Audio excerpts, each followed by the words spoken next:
Carmela Soprano from like Tony Sopranos. Who's Carmela? Carmelo Anthony that is been indicted for murder. I don't know who she's talking about. Yeah, I'm waiting for the names of these people that were embezzling. Let's get some good fine Jack. Well, what I can say is the person who was a part of the campaign, they did file, but what they told me was how this works once the election's over, no one cares. What is it? Give us a name. I'm here in the state of Virginia. Okay, I'm here in the state of Virginia. So it's everywhere. For real. Just give us the name. We'll report them to the police right now. Again, this was already reported, and like I said, I was told once the election is over, no one cares. So who is it? She doesn't want to tell us. But Tamara, so I'm kind of confused because you said that the candidate for school board was endorsed by the Democratic Party, and that's the candidate that everybody was supposed to be supporting. But with the people that you were with campaigning for the Democratic Party, they wanted the other person to win. And are you saying they started to divert gift cards that pay canvassers? They diverted. You're 100% correct, Doctor. They diverted the entire election when it came to this person that was endorsed. And again, I'm a person that really didn't know much, but I was explained that if this person was endorsed, this person was supposed to have been on the ticket when we went out and canvassed. Do you know when I got his area for canvassing? This is how manipulating they were. They had us out canvassing the day of the election. The morning of the election, we were out canvassing instead of working. This is how it was. Again, guys, well, for me, it was, we didn't get his taxes until that day. So I had worked the whole month on the election, and we didn't get his area until the day of the presidential election. Now, had you been canvassing for the election? Yes, that's what I'm trying to say. I had already been canvassing, and we had asked, because of the way. Just so happened, it was in both ways. I was working for that campaign, but then I also had the opportunity to canvass. So when I got the opportunity to canvass, of course, the campaign owner who was going to ask me to ask for the packet for him, who was endorsed. So was the other candidate a Democrat as well? Or not? What? You know what? She was a Democrat, but she wasn't endorsed. Like right now, guys, I have an opportunity to work with someone that's running for the House of Delegates here in Virginia, right? And she's doing independent. And she's recently got a call from the Democratic Party, almost crazy. So the person that was endorsed didn't win. Someone else won, but so they were on the ballot as well. May I for a second? So one of the things that happens. Hold on a minute. I just have, hold on, sir. I'm trying to help you with the answer to the question. Okay, but just hold on a minute. You know what? Go ahead. Y'all so damn rude. Go ahead. Yeah, because I'm trying to figure out how he can answer a question of something I do. Go ahead, help me. It's systemic, but go ahead here. Yeah, I mean, so the thing that I think would be helpful is that in every democratic institution that I know of across the country, there's an endorsement process. And if you win the endorsement, it's different, like what you need to do to win the endorsement. The local Democratic Party and all of its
going to be someone that I know that I can at least contact later on if I need some help, I have questions and things like that.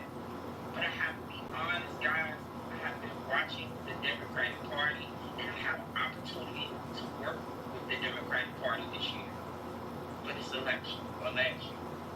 And that was enough for me to say that I can support that party.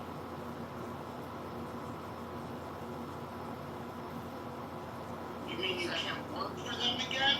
No, I can't support them again. I don't even know who I'm going to vote for. Wait, so you can't support them because you don't like their policies or what? Yeah, that's what I was gonna ask. I'm gonna tell you why I can't support them, and have the opportunity to work the election, just put the nail in the coffin for me, right? We have Bobby Scott who represents us here in Virginia, and he's been in place a long time. He's Democratic, and there's a lot of things that's just not right here with our children, in the city of the news, just schools, just a lot of things that are not right. I'm not saying Bobby Scott has not put a whole lot of things and got things done, but he's older now. It's time for some new, fresh ideas. And the Would Gestapo be a good, fresh idea? Would a Gestapo check? and the gatekeeping that the elders do and sit in position and do not let new young people who may can come in and make changes is something that I've had enough of. And working the election showed me how they're able to keep these people in place. Like Tina Big here sits on our city council, another Democrat. Now how long she been sitting there because nobody want to run against her because she's white with business on it. It's just like simple things for me, guys. Is Medicaid something that you want taken away? Like, would that be a new? No, Medicaid is not something I want taken away. But guess what? Everything to like I just had a fight for someone's Medicaid that's on oxygen that came out positive that nobody was helping them. So just like you can say that, but it's a lot of things that are not happening. And that's all I'm saying about it. No, I don't want medication. But it is things that could change.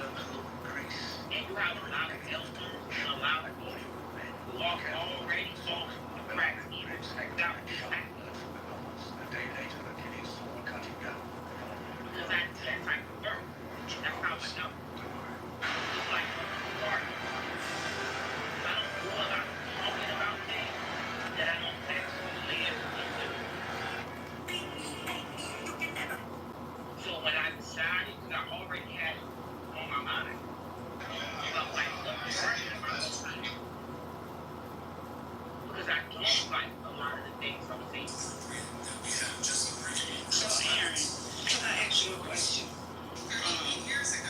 Since you understand, you gave the background or how that works. Is it embezzlement happening? I mean, I wouldn't use that word. I'm not going to co-sign everything that I shared. There's a bunch of things I disagree with. And I don't think embezzlement is the right word. That's a specific crime. Yeah, so the thing that's wrong is, so you got, imagine there's a sporting event, right? And you win if you have the most points. And then you win the game, you're supposed to advance in the tournament. But then someone's actually, you had 13 people on your team, and it should have been 14. And we didn't say anything before the game, but now we're going to disqualify you, and you're not going to get a chance to serve by winning the game. That's kind of what's happening here, right? So if you're, at least this one piece of it, which I understand and I'm sympathetic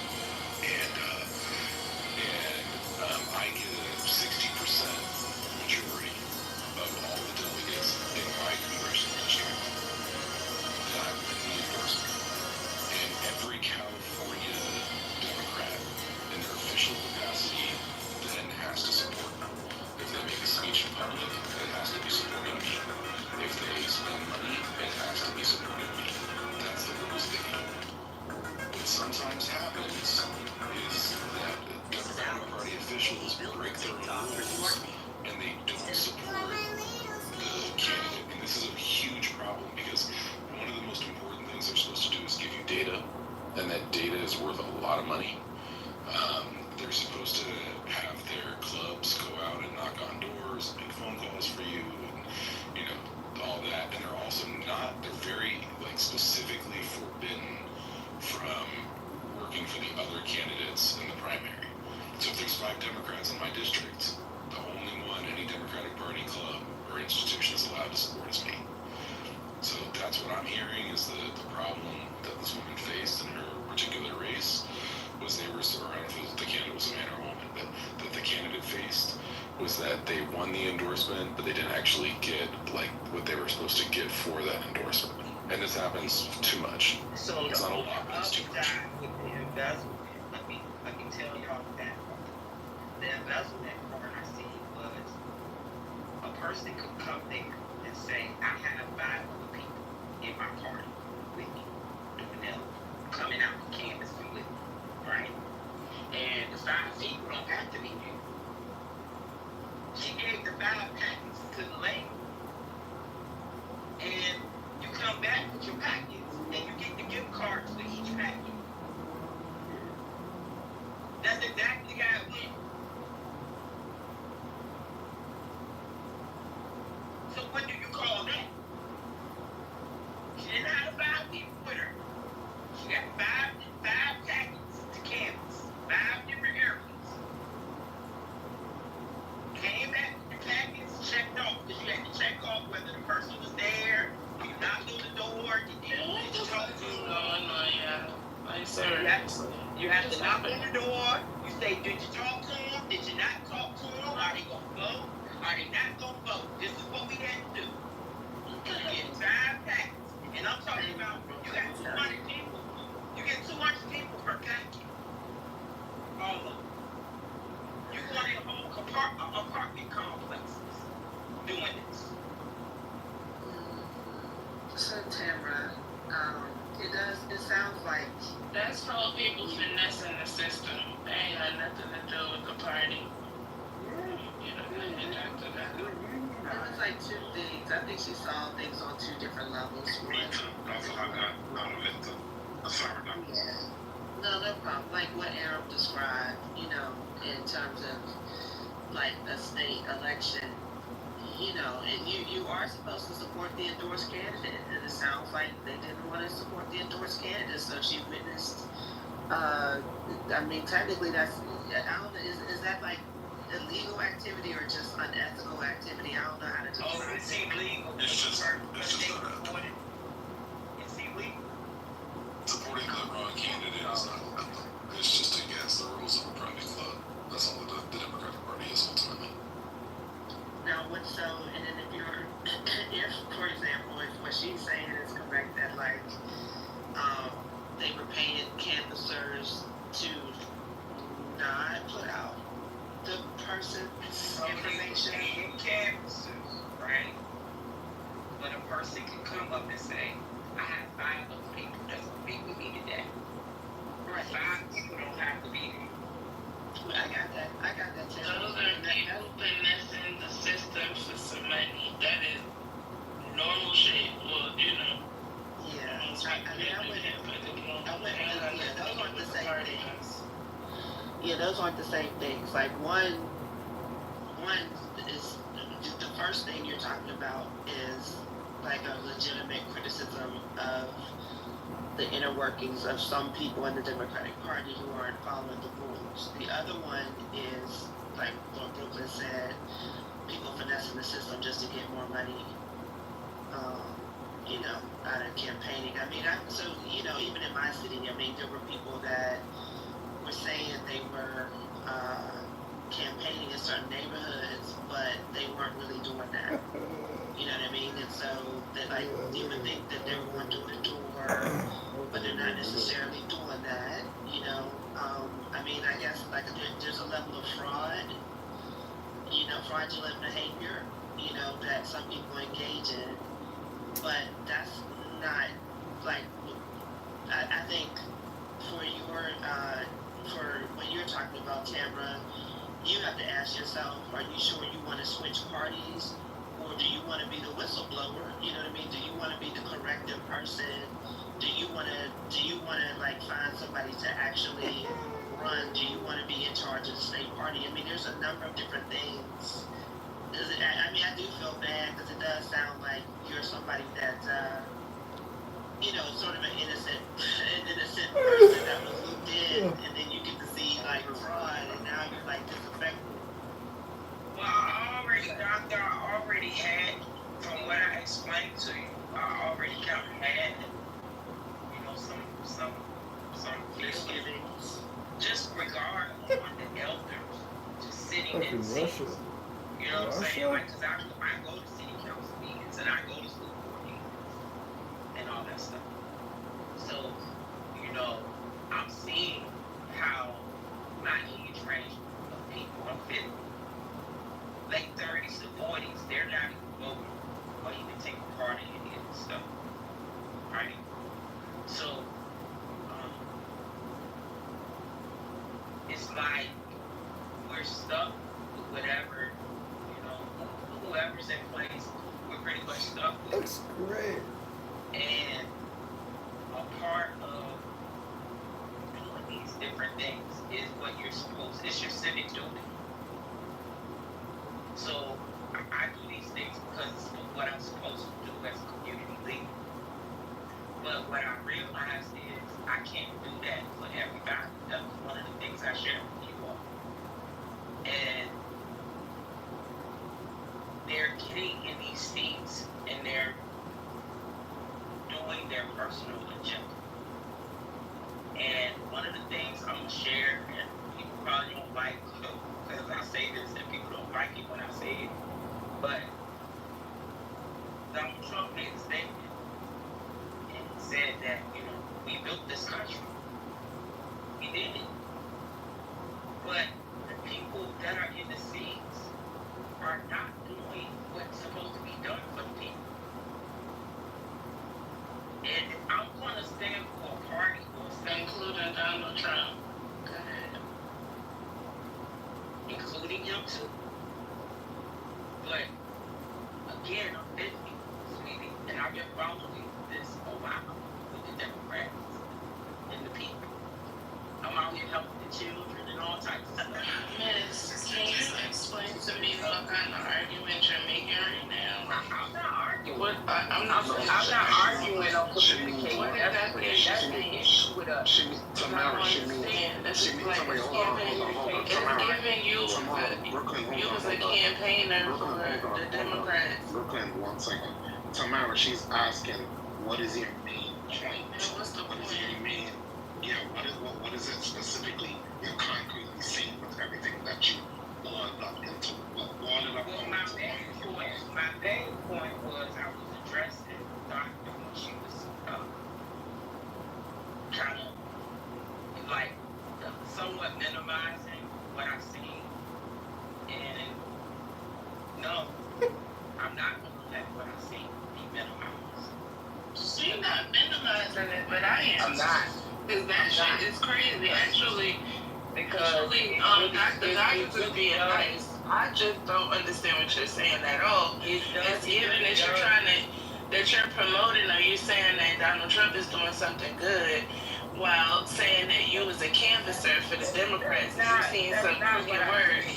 It's like you don't seem like you're deep into politics enough to even have this. What are you even saying to me? That's not what I'm saying.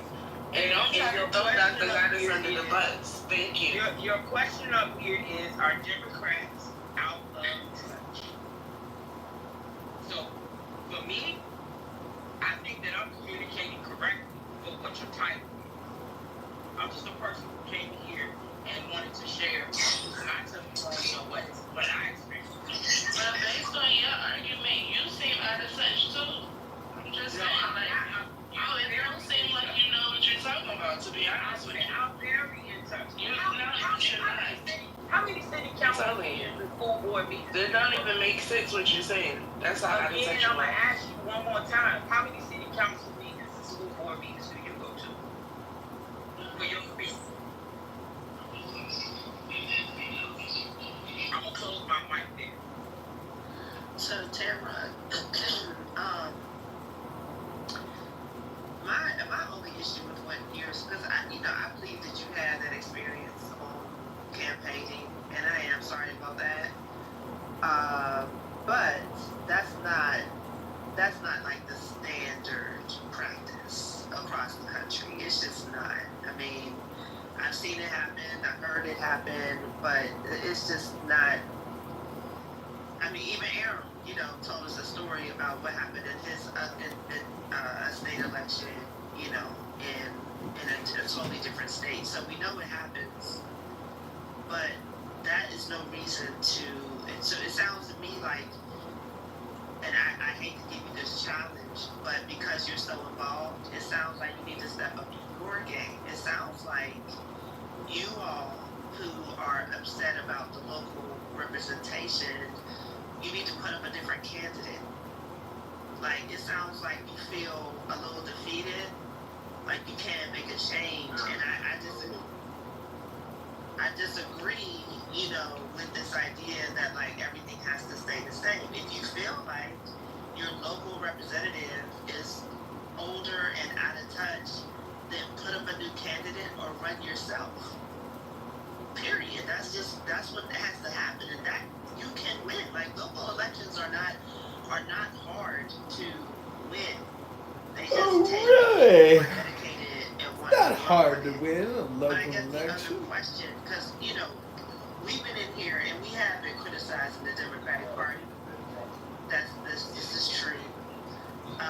So it's not like we think, Democrats are perfect or everything is okay, but at the same time, you need to do a gut check on your values and like what you want to represent, because that's part of the reason why somebody asked you if you care about Medicaid and stuff like that, because we're at war. Marcus Like, still we're isn't literally at happy war. with So the you have run. to decide, like, okay, do you still want to be a Democrat, first of all? And second of all, is there another way that you could operate in the party outside of the fraud? And I'm just going to say, like, this fraud that you witnessed, because that's just not standard. So it's And if you come want new full candidates, you circle. can get new candidates. I mean, Michael Biggs I get it. I'm sure that the celebrity aspect of it plays a role locally. I'm sure that, because he's been, he was in sports. I've seen that. And it does have an undue influence on people, but that doesn't mean that you can't win. Like, if you want her out. Let me address what you said. I don't have to run for any type of seat, because that's not what I was put here to do. So I help promote and put people in the seat that can help the people. So that's just not for me. But but I can have my own opinion. I can look at the things that I see as a person and form my own opinion. I do have that right. So, at no point in time, I only brought up Donald Trump to say that he said we built the country. And so, from there, I don't know, we didn't even bring up Donald Trump saying that shit. Well, Because I'm not understanding what she's talking about. Y'all understand what she's talking about? No. She thought Okay, Donald so Trump when meant you guys hear this shit, why don't you stop? Because I'm sitting here going, I got like 40 people on stage. She All said kinds of she's shit is not a coming Trump out. supporter. She only brought it up to say that one thing about Oh. Trump. That's what she said. Wait, she only brought it up because of what now, Haitian? One point she I didn't hear. whatever she said about Trump. But she said, Donald Trump said, we built this country. And I want to know who you think we meant. Because I can tell you what Donald Trump meant, and he meant fucking white people. That's what he meant. No. But that's what I said. This whole submission is built off of misinformation from the get-go. It's like, I don't even care to hear none of it, to be honest with you. No, I mean, the corruption is real, but I think most people want to know, how do you go from, yes, there is corruption within the party, just like, by the way, there's corruption in the Republican Party. How do Right. you go from that to throwing away all your values to go to the other party, assuming you are going to go to the other party and not some other third party, which is totally illegit? Did you ask her, Tamara? You plan on going to the other Again, side? that's what I was gonna say. No one asked me this. Everybody just assuming. Yeah, I asked questions. That's what I do. I'm sitting here Every day. listening to all these long responses to me. And again, I'm a big person with communication. No one asked me. Well, I'm Y'all asking just you. assume I'm asking you. I'm No, asking but you. I'm not, that's why I'm asking you, are you going to MAGA or a third party because of this specific instance, which, by the way, is corruption, and I agree with your story, and I believe that it happened, and it's fucking bullshit. So your next move, is it to MAGA or a third party that supports your politics, but also something that is a little more ethical in terms of their practices? So earlier, I communicated with you all that I have a colleague that is running for the House of Delegates, and she's running independent. And she recently got a call from the Democrat Party, almost threatening her. Wow. So at this point, that's what, again,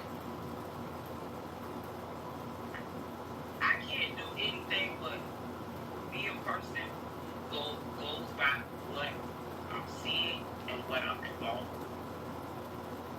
That's all I can do. So Chuck, what do you mean that's par for the, Chuck said that's par for the course. What do you mean, Chuck? Like, hey, I'm reading the chat. Hey, Chuck. Well, no, the threats, and while you're campaigning, that's why that happens. That's why they have security. You get threatened when you're running for office, or even a campaign manager or a chief of staff. You get threatened. That's what I mean. It's par for the course.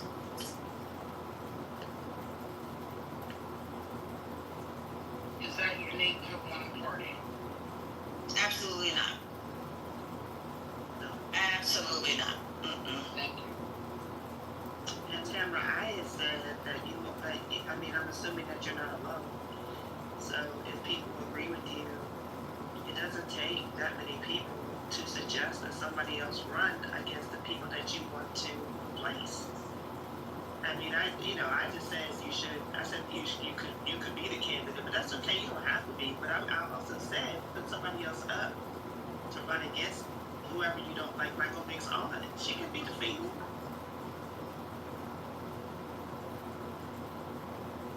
for me, it's not more so not necessarily personally liking the person. It's just about what they produce for the people.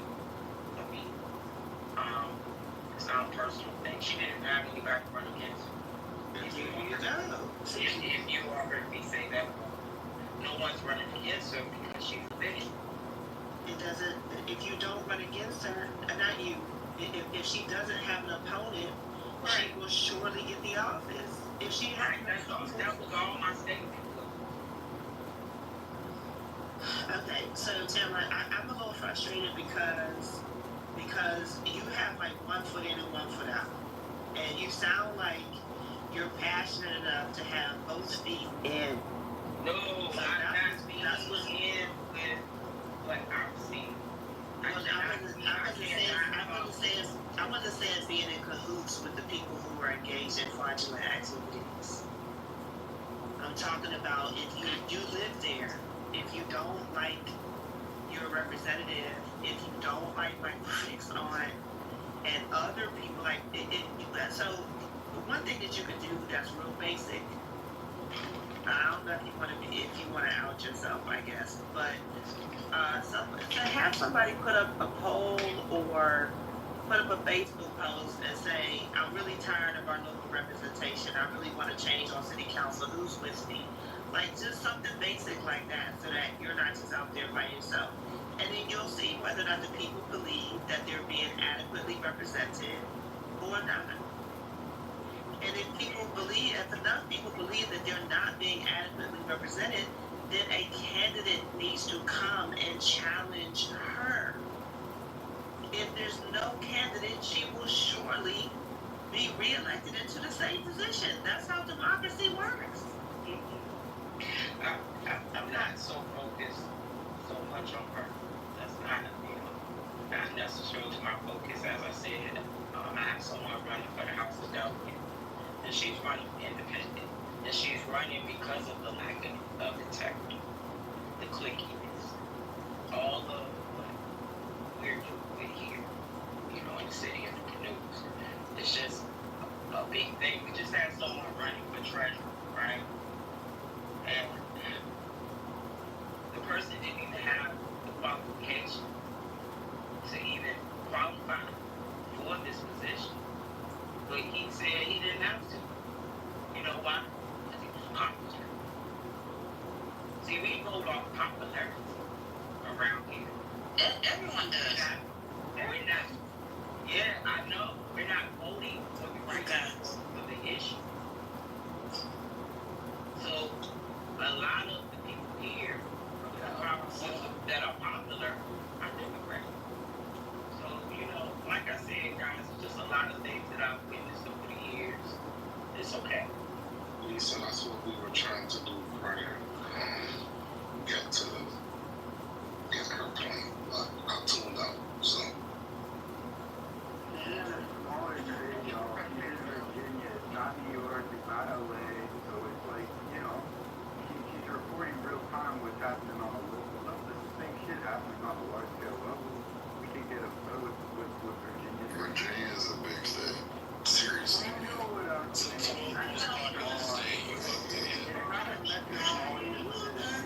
Huh? Yes. I mean, a string of states in major cities with like, what are you doing? Virginia's a poor fucking state. Virginia is a rich state. What are you talking Northern Virginia has some of the highest per capita income. Virginia has the highest county. Northern Virginia. Virginia is not a poor state. Loudoun County. Look up Loudoun County. Did you say that about Northern California? Look up Loudoun County. You're not saying enough for tonight. You just stay on mute. This shit is enough. I was listening. You was doing a lot of that extra stupid talk. Mute up for now, forever. Thank you. Y'all can continue. I was confused.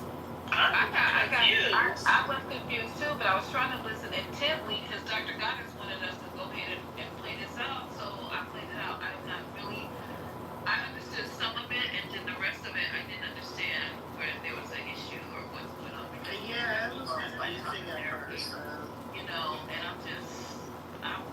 okay. Yeah, I mean, we partly invited this conversation because we were talking about, everybody was criticizing the Democratic Party, and the whole question was, whether or not the whole party is weak, or, do we need to do other things, do we need to have fighters, what's going on with the We definitely need to have fighters. It's just, to me, it's getting a little bit to the point where, like, what's going on now? All the stuff that's happening for the last, let's just do 30 days. I ain't going back any further. What have we seen that's showing us that the Democrats are stepping up there trying to take advantage of this fucking layup or whatever? I'm not going to sit here and bash them all night. I'm just asking questions. And it's not to be bashed them. It's more informational. Maybe I don't see it. Maybe I don't know. But it's saying that all the polls are saying that Dems polls show the party's favorability as record low. I just pulled up another one. So, I mean, this is the way we're going into the midterms. I'm just trying to understand, like,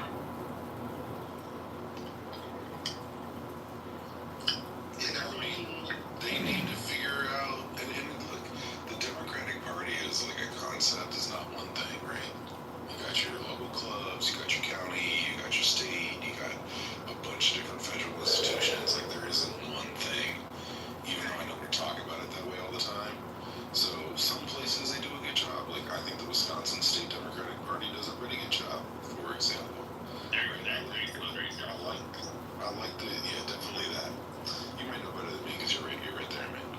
But like, I think Anderson Clayton, who's leading the North Carolina Democratic Party, seems like a young, energetic person who's got some vision for making things better there. So like, there's good Democrats out there, you know, but they need to seriously work on their overall brand. They need to seriously work on their fundraising. They need to spend their money better. Like, there's a lot of work that needs to be done, and I'm just afraid that I don't see a lot of that happening. Yeah, go ahead. One of the main things that they need to stop, that they need to do is they need to paint a vision that is theirs. So much of what they do is we're not yet. Vote for us because we're not him. Vote for us because we're not him. Vote for us to stop him. That's not giving the people anything to believe in. You have to give people a vision. I think that they're relying on common sense. And that goes along the lines of what you just said too, Michael. It's just like, oh, well, people wouldn't vote for that. No, people are voting for that. That's the problem. And so we need to, it's all about, like, when I train people at work, it's about what's in it for me, right? And people need to understand this is how he's hurting you. Because the truth is, there are Democrats that are going to vote Democrat, and they came through voting Democrat. It's those Democrats that are on the outer edge of the circle and those independents that they need to reach out to, because that's where they lost. You know what? I disagree. I think that Democrats are failing in a message, in one concise message. It's great that other states or cities or whatever, that their specific Democratic Party in that city or state is doing well, but that does not matter when the party has a messaging issue. For instance, this whole thing with Trump, right? And the Epstein files. This is a slam dunk for them. A slam dunk. Yeah. Like, why aren't you flooding the media? And I'm a Republican. They know they vote for Trump, and I'm not MAGA. But what I see is, like, this is an easy win. Why aren't you flooding the media? Get your congressmen and your senators out there flooding the media, saying that we're the party of transparency. We are the party that wants to let the American people know that we want these things exposed. So whatever that messaging is, you can tell that they are conflicted on the messaging because they haven't come out with one concise message. Right? Like, this is just an easy win, and they're quiet. You know what flooded the news today? Mike Johnson. One person. When the Dems should have been standing on it. And I think, like, that is a misstep. And what we're seeing is Dems aren't loud enough about what they get right. Yeah, I've never been getting that logic. Well, I think Michael... Not logic. Not even talking about earlier, like both parties. If you're saying to people that have repeatedly shown you they do not care. Now, they could try. It would be nice to see them try, but I don't think it's going to work. These people have shown time and time again they don't give a fuck. Whatever twist and turn he makes, they'll rock with it. So I think appealing like logical thing, like this is what he's doing to you, I don't think it's going to work. I'm going to just be honest. I don't think it's going to work. But hold on a second. You just made it about Trump. I said nothing about Trump. I said Dems messaging, and see, y'all go to that. It should not be about anything that he did. You can touch on it, but make the case that you are there for the American people instead of being anti-Trump. That you are patriots, right? You carve out the messaging for your party instead of just being anti-Trump. And it's like almost second nature for y'all sometimes. It's like, well, the Trump, we don't care. You gotta hold on to the people you have, because you did have black. To ignore MAGA and act like that's who's running the party. So I mean, it is about Trump, whether we like it or not. That's literally, it's not even about being a Republican. It's about being this hardline MAGA, with these really extreme beliefs, and it's the culture. This culture is anti. So anything you say, if you could get enough hecklers or whatever, that's just that they're gonna go with that, because we're in an anti-intellectualism culture, and I honestly think the best thing to do is wait it out. trying to figure out a way to message people that do not want to hear you is gonna be a waste of time. That's just really what I think. I also think the Dems fancy themselves as the adults in the room. Now, that sounds good in theory, but when you're involved in a fight, and when people have forgotten the rules to the game, or circumvented the rules to the game, and decided they're just going to make it their own and go at it that way, it seems honorable to be the adults in the room, but while the entire game has already been, they've moved on from the game. And forgive me if I'm explaining this, it sounds scatterbrained, because it does, but I'm trying to articulate it in a way that makes sense. And they consider themselves the protectors of the democracy at this point, and that there's one party who's completely gone off the rails. We are not going to participate in that. We are going to hold the line. We are going to protect the institutions, and we're going to wait until they self-destruct, in some capacity, instead of getting down in the fucking mud and getting your hands dirty and playing that same game. That's the only explanation that makes any sense for not messaging or not taking advantage of something like this. So I understand both sides of it, but what does it really get you? I guess if you're playing the long game and you say, I don't want to participate in this foolish ass childishness with these people. Not only that, but our constituency doesn't like that shit. But the other side of it is your constituency also wants to see you fight back. So it's kind of a confusing messaging, and I think all of it renders them to just stand still. So I don't really know how to explain that, but that's the best that I think that it is. That's the only thing that makes sense in the larger scheme, when they just do absolutely nothing. Like where Chad was saying, that you can take advantage of this messaging and say, hey, listen, release this, even if there's no merit to it. Still look like you're pushing back or look like you're fighting back. But I think they have convinced themselves, and I can see both sides of it. That's even as I'm saying it. It's kind of a difficult approach. What you're saying and what I just explained about my situation or what I experienced is exactly how I feel. I was around a bunch of people who was acting like children. In the middle of something that's supposed to be so serious. How can I take them serious? Who's acting like children? I don't know what you mean. The Democrats were acting like children? To me, in the same way. But that's not what I was saying. Did you follow what I was saying? What you described to me, that's what I'm seeing. Wait, that's not. I don't understand what you mean. How so? It's like everybody when they want to quote Paul Wellstone, they want to use the feel-good quotes. But one of his quotes, I'm paraphrasing because I don't remember exactly, it's like, when you aren't fighting for something, at some point you have to realize you don't actually believe in that. And that's something that I think is a real problem. I don't understand what you mean that they. So I was, to be fair, I was trying to gather the angle that you were coming from. I think in terms of what you meant, like, are you dissatisfied with the Democratic Party? Are you using your local party as an example of carrying the torch for the entire NAP?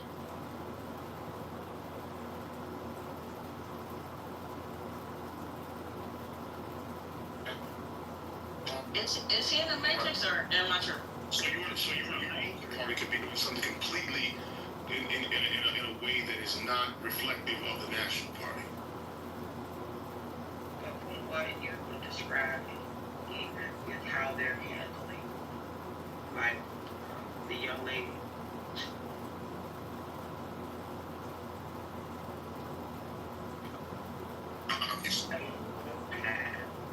Anything really for a person to talk to me. So I don't know what the Virginia party does. I don't know, I don't even know what city you're in. He said Newport News. Newport News. I don't know how the politics run in Newport News. I don't know what they. Let me ask you something. I want to be clear exactly what. But I was just saying. that's what I was getting to. I wasn't saying what you were saying. So I'll be clear. What I'm saying is the National Party has always had a problem with messaging, but it's from two frames of mind. One being that I'm going to be the adults in the room. I'm not going to descend into madness like the party across the aisle, meaning the Republicans, has descended into madness because their message largely does not resonate, and the things that are important to them do not resonate with a lot of Americans, not even people who have traditionally been a part of their party. Their message is their direction does not align with most of the American people. So they have resorted to things in order to control power and to stay in power. Not to govern, but to stay in power. So that is not the same. I think the party across the aisle, meaning the Democrats, have been frozen and been paralyzed, even though they have not really been good at messaging ever. So I mean, there's something to be said there as well.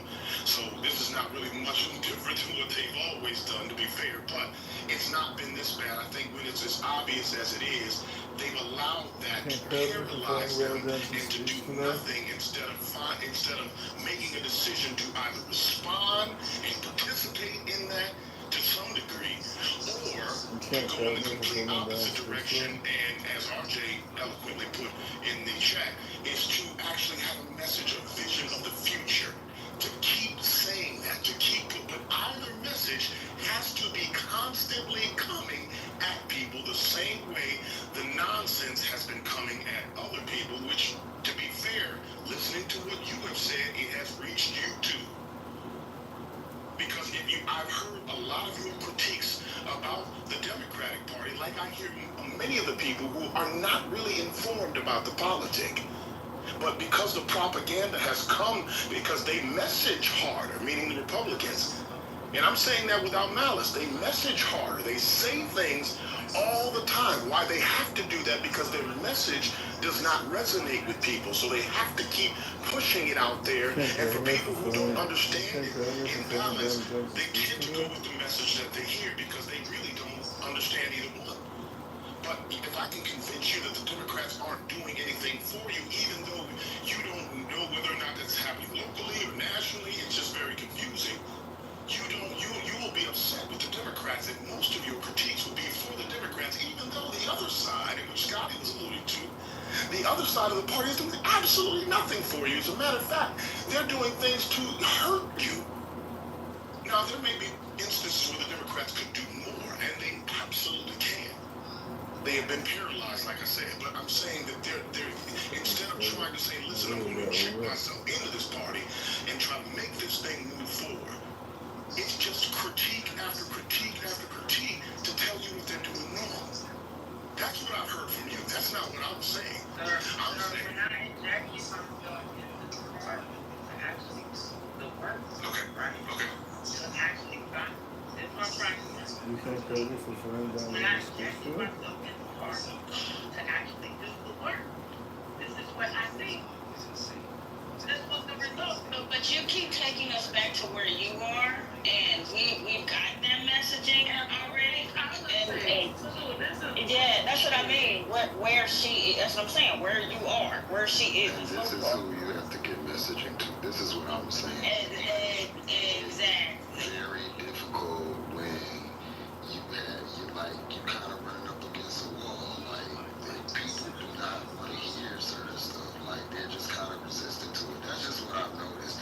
We spent, Quinn, you know this, before the election came, we spent hours, Brooklyn, you was there, telling people, all right, y'all know you finna, do X, Y, and Z. And everybody was, nah. And this is why I think this, because everybody who said he wouldn't do it, he did it. Then they still was riding with him. Everything that he's done, he was the president of no war, now he dropping bombs on niggas. And for everything he does, they make a convulsion or switch to somehow understand it. So at this point, I'm just like, okay, y'all gonna rock with that, to whatever. What I think is the better option to me is to watch them split apart, because to me it looks like they're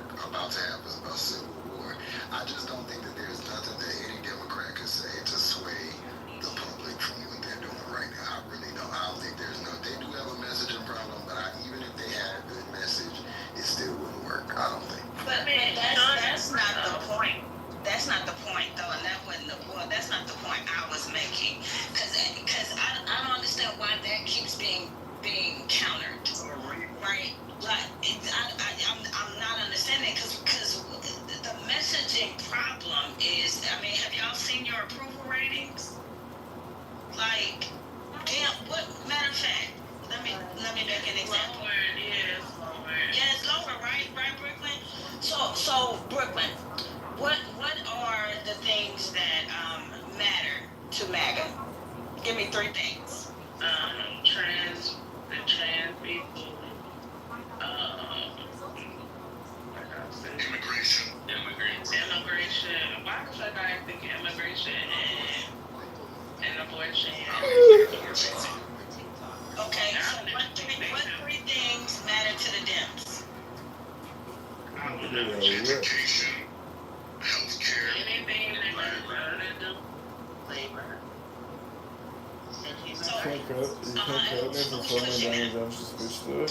So a lot of people are pushing it. Wait, I think a lot of people, y'all, wait a minute. I mean, look, I have criticism for the party, but I don't think that it's fair, and it's not even accurate to say that nobody's doing anything. I mean, first of all, the Democrats are pushing people to be out in the streets to show their values and to show with their actual bodies that they disagree with Donald Trump's policies. But I think the issue may be I think the issue with all of it may be that they may be doing all of these things, but the people don't know it, because the people we see every day is the shit show that the Republicans are putting us through, and not anything right. And it's like the Democrats need to talk more and louder or whatever and be seen and do all of the things that Trump did when he lost in 2020. I think, like, even if it's a waste of time, they need to do it. It needs to be repetitive for the people to, you know what I'm saying, see all the time. But all we see is really nothing. Like, thank you, Brooklyn. That's what I'm saying. Like, it's like what Republicans and repeal and replace, right? With Obamacare. They really just wanted to repeal it. But they never brought anything else to the table that was better than Obamacare. So their fight against Obamacare failed because they just wanted to be anti-Obamacare, and it didn't work. That's what I'm saying. Dems got to do. You can't. It was a no kings protest. Great. Now what? What was to come out of that no kings protest? Right? It should be. It should no. we don't control anything. Well, the thing is, are y'all increasing? Like new candidates? Yes. Is there a concerted effort for that? There's more people running for Democratic Party than any time. No, but there's like a crazy number of Democrats running up and down the ballot across the country everywhere you look. I think they're running more than they were running in 2017, and 2017 was supposed to be really crazy. When it comes to protests are off the charts. There are way more protests in 2025 than there were in 2017, and there were a lot in 2017. A lot. 2025 is like doubling that up or tripling that up. So, like, there's energy, but none of that energy is really from the Democratic Party. Like, let's not get it twisted. That's grassroots energy, which is great. I'm here for it. And I hope the Democratic Party has the good sense to try to incorporate that energy into the party to build on it. That would be great. Like, that would be fantastic. The people are ready. The people are ready to move. They're ready to be led. But what I would say is that the Dems have 2 key problems that people were kind of speaking to. One is a distribution problem. Like, it's hard to be loud when you don't control the platforms. Republicans are loud because they control the platform. And they've worked for 50 years to control the platforms. And Democrats are way behind. They got a lot of work to do, and they need a lot of money to do it, unfortunately. But the other one is the messaging that they do isn't values driven. Like, if I hear one more climate activist use the phrase parts per million, I'm gonna lose my fucking mind. No one cares about parts per million. That's not what it's about. Like, connected to people's lives. Like, there's a bunch of, campers who just died because of climate change, and you can't, like, figure out how to measure that. Like, it's not that hard. And so they gotta make it simple. Like, values. Connect to people, because we all have different values. Like, I don't know everyone on the stage, but I can tell you the people that I've connected with, it's because we share values. You could live a whole other life, but where we share values, we can connect. see, that's exactly what they do. Man, I don't give a fuck. Okay. I think that the whole, like, there's a certain way that these things do go. And I think you have to, like, just look at history. I mean, you talk about Democrats, but have you seen Trump's rating? It drops, exponentially every month. So just like, everything has a flip side to it. And I think that when you say, like, we're losing, be clear, the Democrats are losing to MAGA, not the Republicans. No standard Republican could win like how Trump is winning, because it needs to be an extreme person like Trump, and that's why he won. But this won't last. He's doing everything he can to fuck it up, and I just think the country will swing back the other way. I don't think that there is any gain for. And another problem is the Republicans and the MAGAs, they fall in line. On this side, we kind of have a problem with the left and the centrists. Thank you. The left and the centrists, getting in line. But this whole, like, thing about we're losing and all of this other stuff, y'all have lost too. Like actually more. So, I mean, we'll win again. I just don't think it's nothing. I said so. Right. Exactly. That my sentiments exactly so. Can I We lost. And then to say, I'm gonna say this and then I'll land. And for the people that are Democrats, don't get psyched out. Let's not this is a black woman who came in the game with 90 days on the clock, raised the most money that's ever been raised, and got extremely close. I don't think a lot of other people could have accomplished that feat. So, But just see, think if you I voted for her, and I'm a Republican. I'm not talking to you. So Clearly. Don't. Right, I'm not. So I don't even know why you keep responding while I'm talking. I'm trying to be respectful. Come on now. But like acting like she didn't do well or she just got mobbed is crazy, because she didn't. She got very, very close, and she had a little more time. She probably would have watched him. I'll laugh. Can I say something quick? Peace to the room. Hello. Good evening. I just think it's interesting that a lot of people have a lot of things to say about the Democratic Party, about how they're losing, about how they don't do anything, about how they're unpopular, about all these things. There's actually no comprehension of. We had special elections that happened this year. One, you're in a state in the world where we just had an election last year that, yes, we did lose. We would have lost by a lot more in the ticket. And I didn't know the ticket went into polling, which I'm sure that it was red.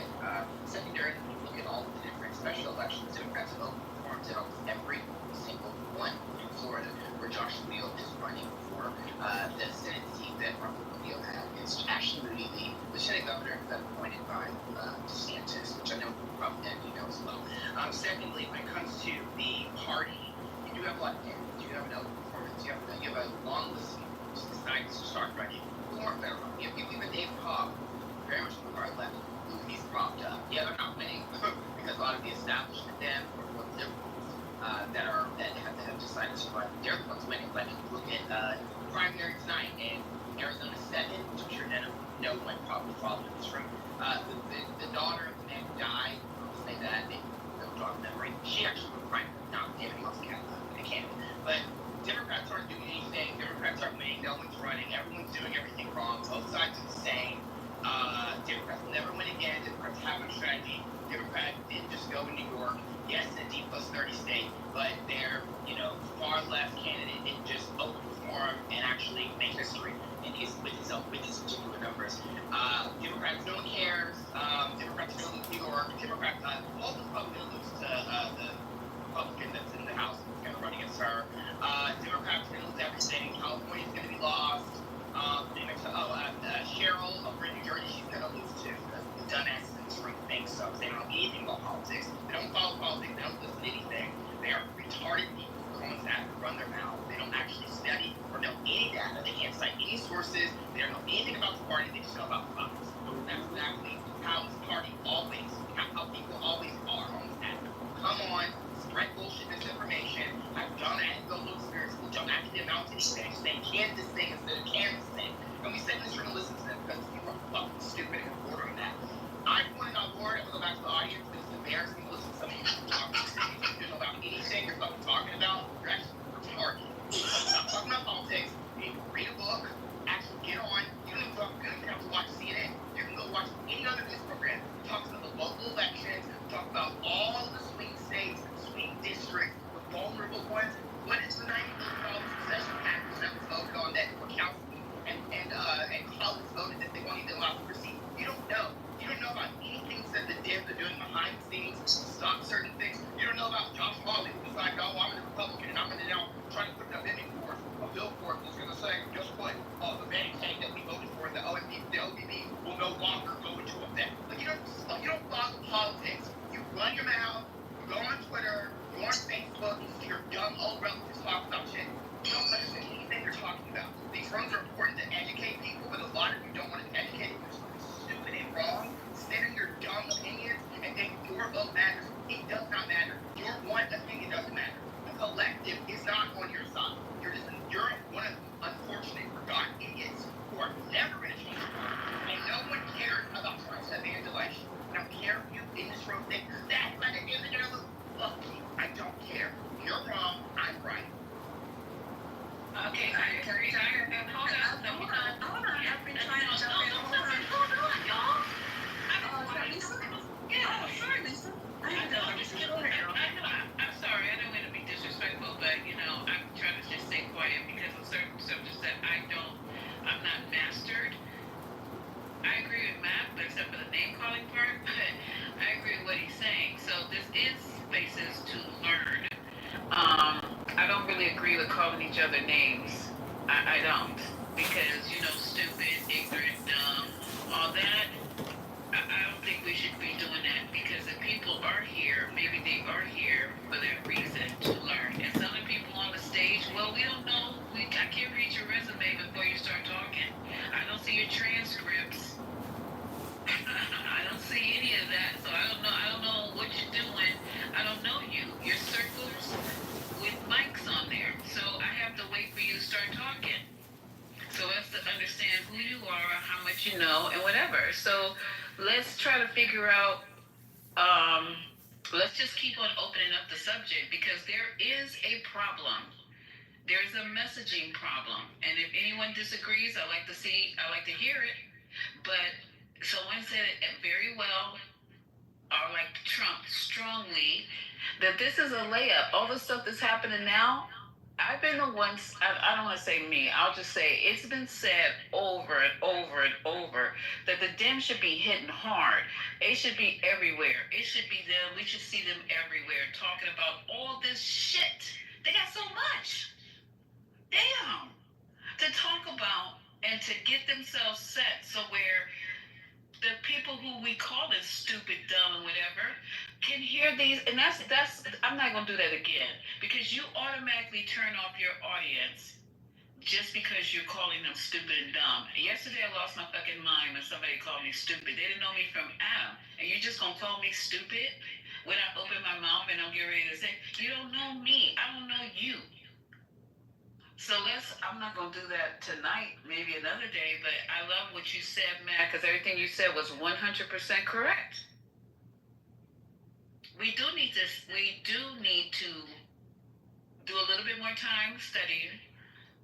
The young lady was talking about her stuff locally because that's what she knows. I don't know anything about Virginia. I'm barely keeping up with California and New York, but I'm leaving myself open to learn. So anybody else want to jump in right now? I'm sorry I cut somebody off. You can jump in. Lisa, I want to jump in. Just three quick things. Somebody asked what was the name three things that the Democrats stand for. I can tell you that. It's maintaining the social net for those who need it through Medicare, Medicaid, and universal health care as much as they can.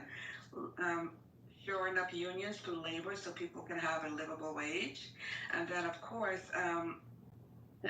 education, right? And as well as, champion the little person. As somebody said something about Mike Johnson went on air and called for the release of the Epstein files. You guys know not to fall for the okie doke, right? He went on Fox News and he said that, and guess what he did in the House? He voted along with 210 other Republicans to not disclose anything. So he shows one hand, and then when it comes down to work, he hides the other. So that doesn't mean anything. Lohana and Massey, they put together an act, I think, to be voted on, I believe tomorrow, is called the Epstein Transparency Act, where they're asking for an up and down vote to have everything released, unredacted, everything released within 30 days from the Department of Justice and the FBI. So I see them making movement on that issue. The last thing, somebody said it earlier, the Republicans have backed Fox News. Go look at the ratings as to how many million viewership they get. Do you guys know that CNN, YouTubers are getting more views than CNN? Mm-hmm. You guys know that, right? Let me hit that. Yes, we do know that. Yeah. So our thing isn't in legacy media. It's in building our own. I mean, they had Voice of America and that wasn't successful. Maybe now in modern times they can do another thing like that. But it's an independent media, and having the Democrats, Congresspeople and senators not think they're too good to go to these YouTubers, because quite frankly, Midas Touch, Brian Tyler Cohen, Kyle Kalinske, Breaking Point, they're getting more viewers than CNN. And and I know some of them are getting more than MSNBC, but Fox is a megahorn, and they get that message, and then it's filtered through all the large Republican MAGA influencers, Benny Johnson, the lib of TikTok, what's that other guy, Joe Kitover. They have millions and then of course Elon Musk, the algorithm, it's stacked. It's stacked against a huge. It's a whole platform that MAGA has that it just works in. It is very well coordinated, and the Dems have not come up with anything that rivals that. And until they do, even when they do have a message, it's not amplified because they don't have the infrastructure.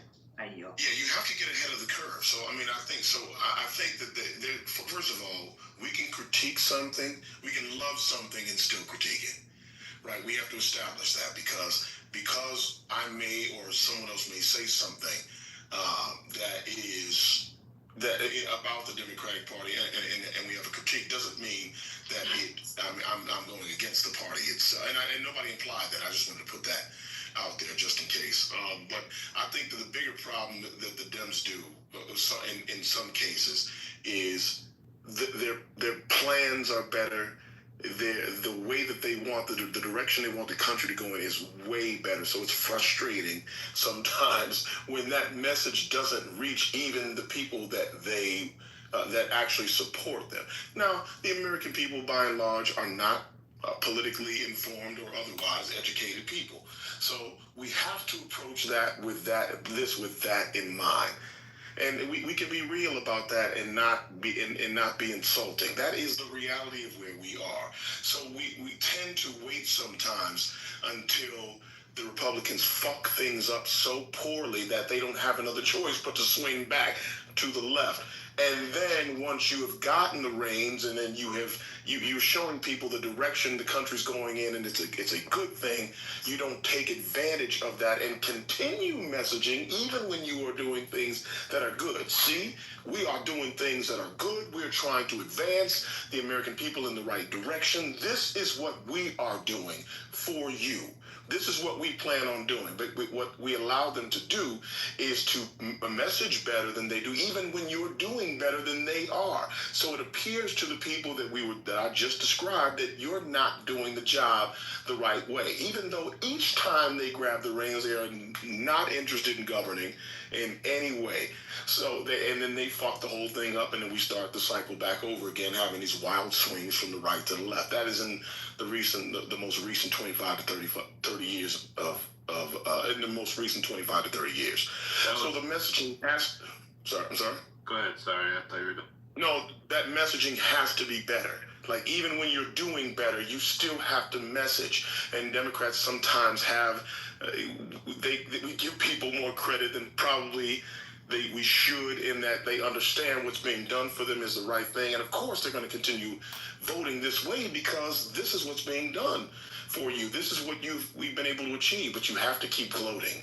You have to keep doing that because that's the era that we're in. You have to keep doing that. The messaging is important, and that's why it is important, Levon, even if you're lying like a Mike Johnson is, where he goes back and does something completely different after he comes to the podium and says that it is important to say that, because there are people who get stuck at that podium. They don't pay attention to what he's done after he's left. And they continue their effort to support based on that. So I've been on here a couple of times and said, listen, I don't like to, I don't like to call people stupid. I don't like to say that. But I mean, the bottom line is that, it is applicable to some people, and we have to treat them accordingly if you want their vote. We don't have time to educate people. At least not in this. Now, that needs to be long-term effort, because you can keep people doing the right thing if you can do that. But the reality is that's not where we are as a country. We have to continue messaging to people to tell them what you're doing, and they will listen. And it's not just what you say. It's also the fact that you say anything at all. I used to be a DNC member. My term ended last year, and at the Black Caucus meetings, we would have different people talking to us about different things. And one of the things they talked about was how Republicans are making inroads with black males, especially young black males. And the point of his whole thing was that, after the elections, Democrats don't say anything. And so the Republicans were saying things. And even though the stuff they were saying was wrong and not true, the fact that there was nothing being said from the other side, that allowed them to actually make inroads among young black people, especially young black men. It's tough though, man, because you don't want to insult people, but damn it, at this point, there's too much at stake. Just the point, they're dumb, lean in, you have to message to them accordingly. I'm sorry, that's just what we are. And it's shitty but people have their own responsibility to catch up. Now, to be fair, go ahead. I'm sorry. Go ahead. No, I'm just talking. Go ahead. Okay. I was going to say one great, rare example where the Democrats really, really, really did well, and media worked along with them, was that Kilmore Abrego Garcia. The work that Chris Van Hollen did, and a couple of the other congressmen, by shining a consistent, persistent light. Not the fact that they're championing that he could have done any crimes, but that he didn't have due process. And I will tell you, if it wasn't for his work and the media constantly giving a spotlight to it, and the other Democrats, keep banging the drum, he would not be in the United States. They'd have kept him in CCOT. And then they got shy because they weren't sure, the Republicans brought up the possible human trafficking or whatever. But they did an excellent job. And I will tell you, some may not be able to see it, but Trump, two main platform ideas, he's underwater. He is not plus with immigration any longer, and he's not plus with the tariffs any longer, and even his own people hate the big ugly bill in polls. So they have made headway in those three areas. They just need to find a way to flip it and say what they're going to do differently in small bite-sized words and meanings that people can understand, and not big policy papers or what have you.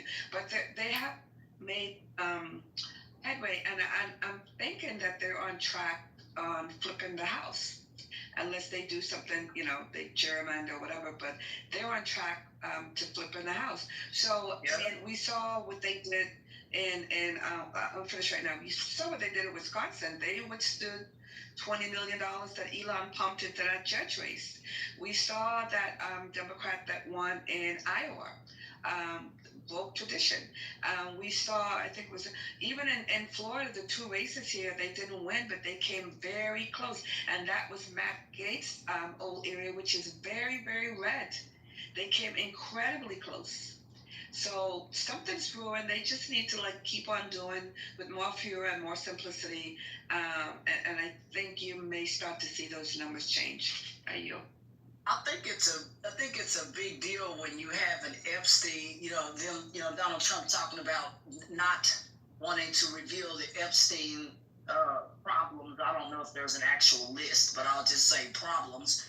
And if anything's revealed that he's on it, or people in his party that he's associated with, if they're on it, there are many reasons I would imagine why they want to keep that private, because it would make the country possibly want Donald Trump to be impeached, because that's really bad. I don't care what people say when you're doing stuff to children. Allegedly, right? Because I don't know if Donald Trump did anything to children, but if he did, he talks about grabbing women and stuff. So let's be real, he might have grabbed a child and not wanted people to know. There was video of him in media and stuff hanging out with Epstein. So I don't know. I just think that it's a really strange time to try to have something covered up, because he knows that if that was revealed, that it would cost him. It would also be funny if Elon Musk used his capabilities and hacked or found that list. That would be weird, or found something related to that. That would be weird. I don't know if there's an actual list, but if he found the problems, that would be huge. That would be wow. Nobody is doing none of that. But now they're saying he did it. No, I know they're not doing that. I didn't say they did that. No, I just think that it's important that we keep set expectations, and I don't want us I feel like we get we say things that sound good to us, but we have to remember what type of constituency, and meaning the millions of Americans that we're dealing with. And I would just, go listen to some of these podcasts and just go look at how many viewers they yield, and just look at the ignorance and how, I just think that all of it, I think LaRon was right. Keep your head down, keep doing, what we've been doing. Do the work under the cover of night, because getting out there, trying to beat them at their own game, I do not think it's going to work. I don't think it's going to work. I don't think there's much. Yeah, I'm with So, I think that everybody can agree on certain things. I don't care what side of the aisle you're on.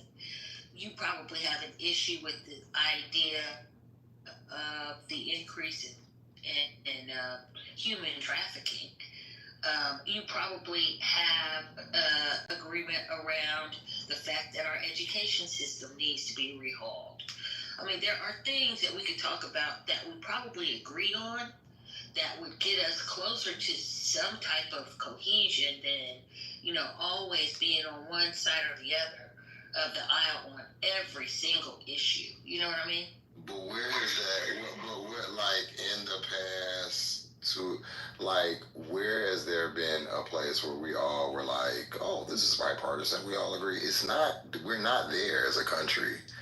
I just think that we should really we're not, even if we do agree, the pride and the attitudes on both sides we're not conceding. Both sides are not doing that. So you said idea. You kind of took the stage from me. But listen, okay. So are you saying that there's on both sides of the aisle, they're on opposite sides of the fact that we have a housing problem? They don't care. It's just that they don't care. People would rather be racist and be poor. They don't care. They keep showing you that.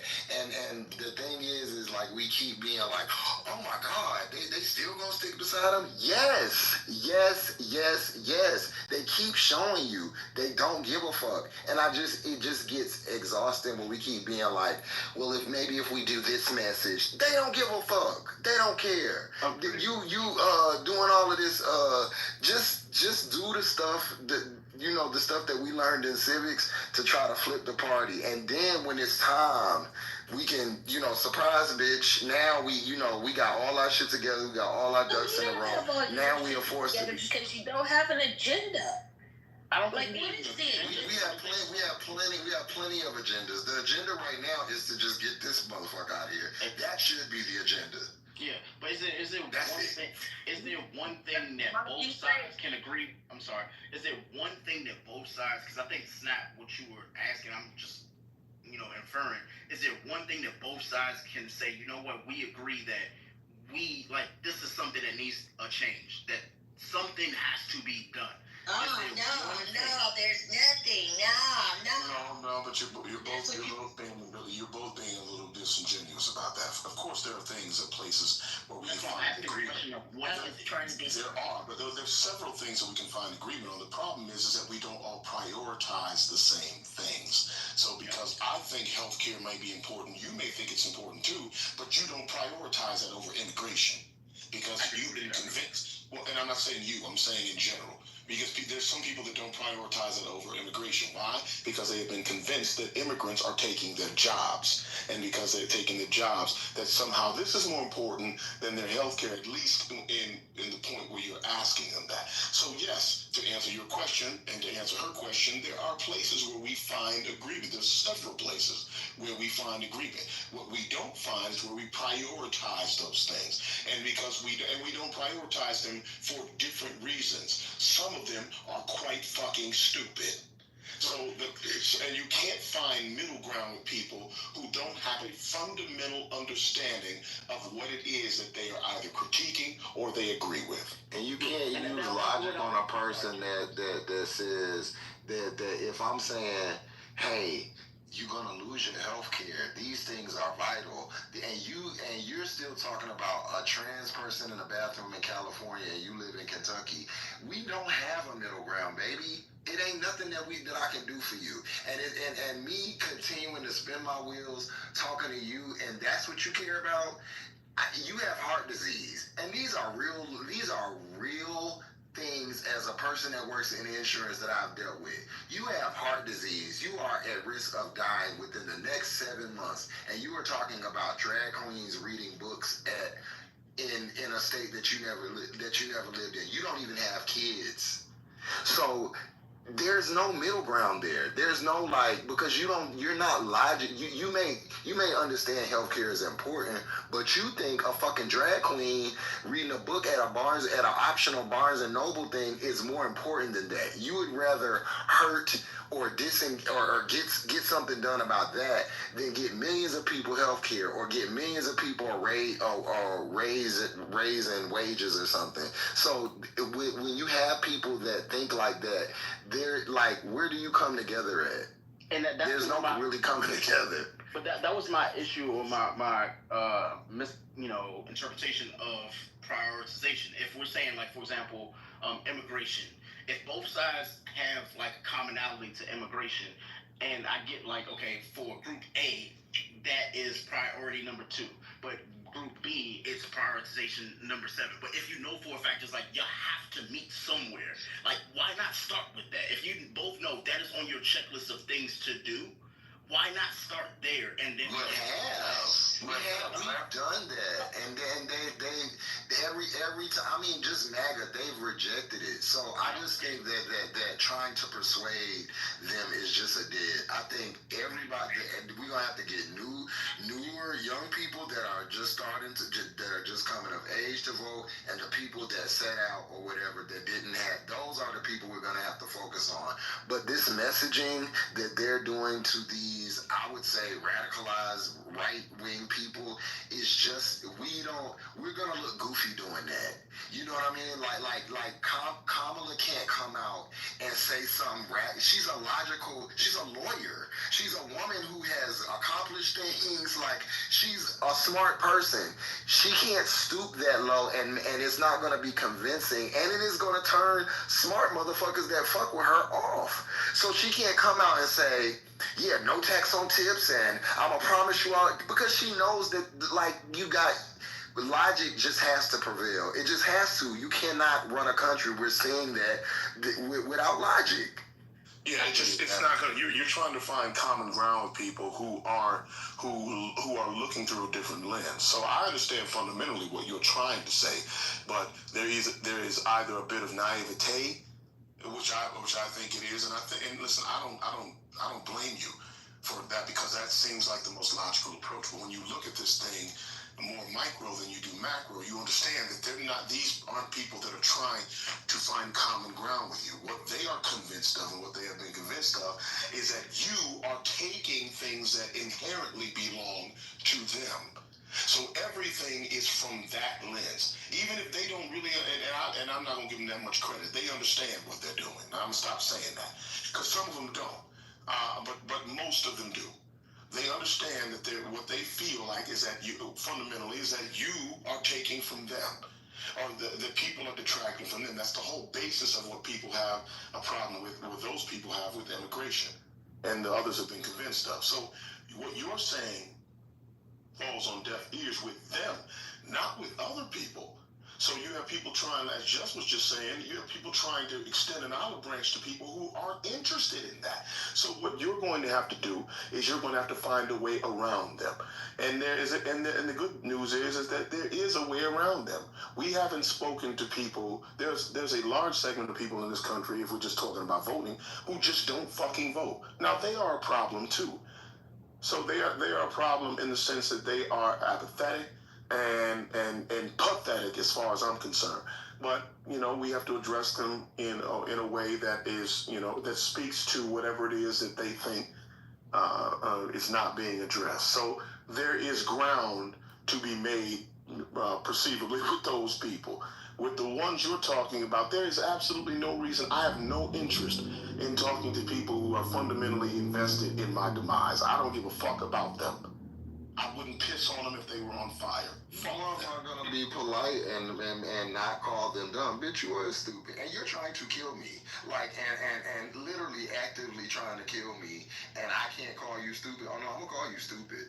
I'm definitely gonna say that, and I'm going to repeat it because you need to know. And my thing is change the culture. The culture right now is to be dumb. Dumb is okay. To be uninformed is cool. Like as long as you're louder. But if we can gradually change the culture to where being dumb is not cool, where it is better to be smart and informed, at least know what's going on, because that's bound to happen. With the fucked up shit that's going on, you're gonna have to know what's going on. And when this stuff starts hurting people, because it will, and as a person who works in insurance, it's wearing people out already. All fucking ready. And we are a year in, bro. Like, you gotta think, this man's approval rating has dropped. We're not even a full year in. It's dropped this much. And he just made this big, beautiful bill is what, to me, is gonna kill him. It's going to clip a lot, because it's going to affect a lot of people in Texas, Georgia, Florida, South Carolina, the places that he won overwhelmingly and that have went for him. And they are seeing, I talk to him every day, how stupid and how much they are gagging, like literally gagging. That insulin that was $35 that they enjoyed while they were talking about, Sleepy Joe and all of that. It's a done deal, my nigga. And so you and your $14K a year are going to have to find out how to get some insulin because of your president and all the insurance companies. It's in the language. You have to it's the administration. So I just say, give it another year, and then let's revisit. Justin, aren't they about to lose hospitals too? Yeah, two of them. We handling two right now that just said, hey, we already know we're not even gonna be able to make it. So, and these people are scrambling. And I mean, come on, bro. You're in a county in Texas. What I do is once I talk to them or deal with them, I get right off the phone and I go and look at the county and I go look at what color it is. Wow. I sure do, because I want to see what that lesson gonna be, and it be blood red counties. So why is my insurance gone, baby? Call up there to the White House, homegirl. They don't really understand the ramifications of the things that are happening to, because literally they don't. They thought they was playing, Queen. Queen. Happens, right? They really thought they was playing, and they thought like, oh, like, and when you explain it to them, and these are people with surgery scheduled and stuff like that. I deal with very and they be devastated, like truly devastated, and that's what being uninformed and being hateful gets your ass. And like you said, you think they're is going beyond them thinking you're taking from them. I just don't want you to have it. I don't want you to be able to live or have a prosperous life or be healthy. I just don't want you to. People are hateful, bro. And when when all of this stuff starts bouncing back on people, healthcare is gonna be what tax them. And they also think they also think you're doing it on their dime, right? Like they think that somehow their quote unquote taxes are paying for things that they don't agree with. When in actuality, it's actually them who are consuming the tax money of other people because you're poor. You are being paid. You are the ones that are consuming the tax dollars. It's not. They don't even know what Medicaid is. They don't know what the qualifications are. You really have people. Literally, there was a big thing like a few years ago. Actually last year, where people would be like, "We don't want to call it Obamacare." Oh, like I'm gonna call it Obamacare. And guess what? Exactly. It's the only thing your bitch ass qualify for. So luckily, Obama had some care. Cause you'd be dead. Like, this is mind-blowing to me. Like, literally, a whole thing where we had a meeting. They said, hey, could you not refer to it as Obamacare? People, what? Wow. The crazy thing about that is the ACA has some of the richest benefits of all plans. They have like 12 essential health benefits that are required for all plans, individual and small group. Yeah, PPACA is just a marketplace. It's not a plan. It's just a marketplace where you can go and choose from different insurances that have requirements where you can actually afford the care. Hence the name of the actual legislation that brought it to pass. Just like there's a plan you get on. Yeah, that's crazy. So there's a living example of this right in the chat. So just to answer Snap and I forget the brother's name that was just up here. There are people who are completely resistant to good information, like this cat Hulky. Not only is his name stupid, but so is he. Like his identity is tied to this stupidity. He can't get out of the endless circle to have any critical thought of his own. It is literally about Bloods and Crips for him. That's it. He is a perfect example of exactly what we're talking about. And he's not the only one. Some of them have gone quiet because they know better. They at least know that much better. But he is an example of the persistent stupid that happens as a part of what we're talking about. He can't get right. He does, no matter what, he is bought into the exchange between the Reds and the Blues. Because he doesn't understand it. We tolerate those people instead of telling them to shut the fuck. Okay, so hold on, you guys. I have to share. I've been trying to share it. We went. Okay, just let me do this. And the guy that's in the room recording and putting it on your YouTube channel, and also putting profiles on your YouTube channel that you do every single night. We're trying to report you to Clubhouse. So this is. The profile part, I'm not really feeling, and you know who you are. So just because you're here under anonymous, that's not gonna help you. Hey, Lisa, is it the John Kitover dude? Yeah. Mm-hmm. Oh yeah, he's always doing that. Nobody pays attention to him. He's a fucking quack. And I'm saying that on your YouTube. You're a fucking quack. Nobody listens to you dance around in your fucking underwear on your stupid fucking YouTube, looking like a fucking idiot. Now, play that for your people. All right, here. Hold on, you guys. Let me just play this real quick, and then we'll come back to this You conversation. have to play some copyrighted music if you and then they'll That's a smart. That's a good strategy. Oh, that is good. Yeah. and then even if they post it, it'll get removed. Yeah, but still, fuck you. Yeah, play some Eagles or something. They don't. Absolutely. I mean, you could do some black music, but Let me just get this clip out real quick, and then we can go back. I see you, Brian. Brian, did you want to say something quickly before? No, I can wait. I'm going to jump in.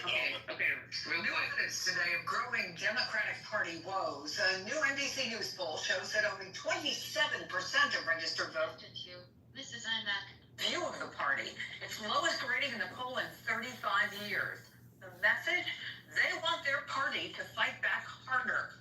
On that point, NBC News has learned that House Democratic leader Hakeem Jeffries met this weekend with Senate Minority Leader Chuck Schumer, who's been facing backlash and questions about his leadership role after not blocking a Republican spending bill.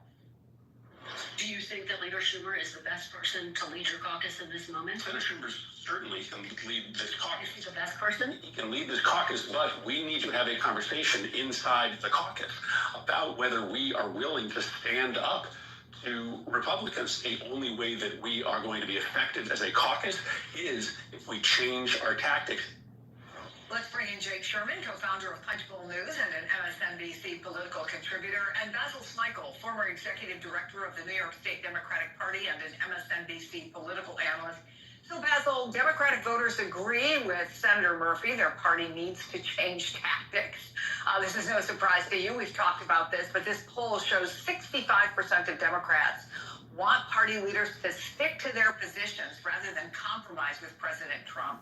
I mean, look, Chuck Schumer didn't create this problem, but who's going to be the one to deliver what the party is saying, this is what we want? Yeah. I'll commercialize. Hold on.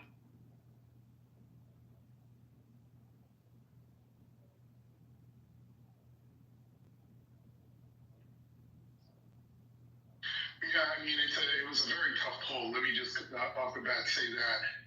But I think what voters are responding to is that they don't see the fight in Democrats. We've talked about, you and I have talked about this for quite some time, but this has been an ongoing challenge for the Democratic Party, that they feel that there's too much compromise. And when you think about the vote that Schumer took on funding the government, but even before that, just think about that 10 Democrats supported a censure of Representative Green, who was removed from the chamber, and then have Representative Boebert say that he was waving up 10K. So if that in and of itself, that should tell you right then and there that there is no compromise, there is no rationalizing events with Republicans. That's how Democrats feel, and I think there are people who have been speaking to this. There's Representative Crockett from Texas. In the Senate, Chris Murphy's been great. Governors like Hochul and Pritzker and Illinois have been fantastic. Even mayors like the mayor of Baltimore and the mayor of Cleveland, for example. So there are Democrats all over the country that kind of represent the next generation of leadership. And I think what the party needs to do is really allow those voices to shine through even more than they have. Well, Jake, while Democratic voters might be eager for a fight with Trump, you folks at Punchbowl News report that many more Senate Democrats than just the 9 who voted with Schumer agreed with his ultimate decision. So what's going on here? Are Senate Democrats out of step with voters? Are older Democrats out of step with voters? What's happening as you see it? And look at these, as Basil points out, not great poll numbers for Democrats.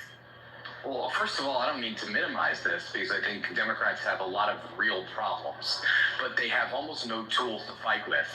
It's just the reality. When you're in the minority in both chambers, you don't really have a lot of cards to play. I think Schumer's biggest mistake here was giving the indication that he was prepared to have a fight that he would have certainly lost, and then not having that fight. Because the only cudgel he really had, the only weapon he really had was to shut the government down and to not provide those votes for cloture. And I understand that Republicans are in control of the House and Senate. We need 60 votes to do anything in the Senate.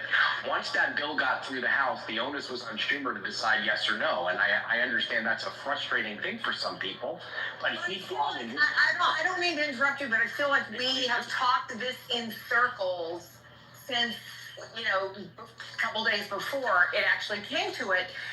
Voters are saying, show us something. The explanation of the tough decision that Chuck Schumer had to make, even though this poll is not reflective of that because it wasn't, done after that. But there's something else that Democrats seem to be missing here, don't you think? Yeah, I do. I think the party is leaderless. It doesn't have a central figure for the first time in a long time. The former president, Joe Biden's not a figure. Barack Obama, has been out of the White House for quite some time now. And I think that's a big problem. And I think also when you're in that position and you have no legislative tools at your disposal and no ability to actually fight back, but the base's desire is to fight back, that's a really difficult position. Let me put it this way, there are basically no wins in the Democrats' future right now. They don't have any big special elections they can win. They have no big legislative fights where they've shown the willingness or the ability to fight. So I think that's all of those things put together make a pretty grim picture. So, Basil, Hakeem Jeffries was on this network over the weekend. He's calling for a day of action tomorrow. And look, I think from the time that Joe Biden decided to step down, a lot of Democrats have shown that they are ready to take action, but here the Democratic Party remains, which may sound like a snarky question, but is a day of action the best they've got? Okay, that's what I'm gonna stop right there. It's only a few minutes left, so what do you guys think? I think the backing down by Schumer around shutting down the government was just, I said it then, I'll say it again now, it was a terrible, terrible thing. And it just showed that he's weak. It was a weak move. Like, what about what's happened since makes you think, oh, thank God he didn't shut down the government back then? Like, imagine the horrors that might have befallen us if he hadn't done that. It's like, what hasn't happened? I agree. And this is, what was that? Yeah, it really happened that he tried to stop. You're right. Yeah, exactly. And worse than that, he could have, stood up and showed his values and called them out and said, look at what they're willing to do to tear the country apart, to shut the government down, to hurt all these people. For what? For this nonsense? And he could have, basically, made a point, made it loud and proud, and made it something that people could follow, and instead he folded like a cheap ass town. Yeah, this is more of what I was talking about earlier, is that they always consider themselves the adults in the room. They're always going to do what we've always done. Crazy. They don't recognize the fight that you're in. You can't fight an old school fight with people who are fighting it in a different, when they're not fighting by the rules. This is not a laced up, this is not you in the ring with somebody else with rules and two laced up gloves. That's not what this is. They've taken off the gloves and they have spikes on the boots. You have to fight the fight the way it's being fought. And that is the problem I have with the Hakeem Jeffries and the fucking Chuck Schumers, is that they want to fight it the way it's been fought, because under the guise that, well, you guys don't necessarily really understand or are paying attention to what can happen if we, in some way let the government shut down. If we were to let the government shut down, or this would happen here. You have to fight the fight the way it's being fought. And being the adult in the room is not always the answer. They gotta get rid of Hakeem and Chuck Schumer. That's it. They can't wrap their minds around the school, around the fight. People for this moment. That's They're correct. not the right people. And they will never be, by the way. Now, so Scotty, who's up next? If we get rid of Schumer and Chuck Jeffries. I will tell you this, as a New Yorker, I don't want to see anybody from New York. I don't want to see anybody from Massachusetts. I don't want to see anybody from California. No disrespect to any of them, but I just need other people. The problem is we need people who aren't there because they're the best fundraisers. But Like, that's the problem.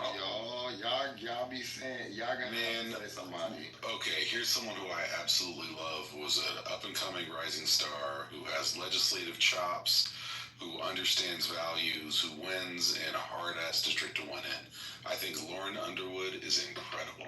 I think she's wonderful. I think she's one of the few people in the House that really is outstanding. Now, is she great at fundraising? Not really. Not at the rate of these other people. But I bet she would run that place beautifully. She's only in like her 4th term though, so she's a little green. But I absolutely love her. I think she's great.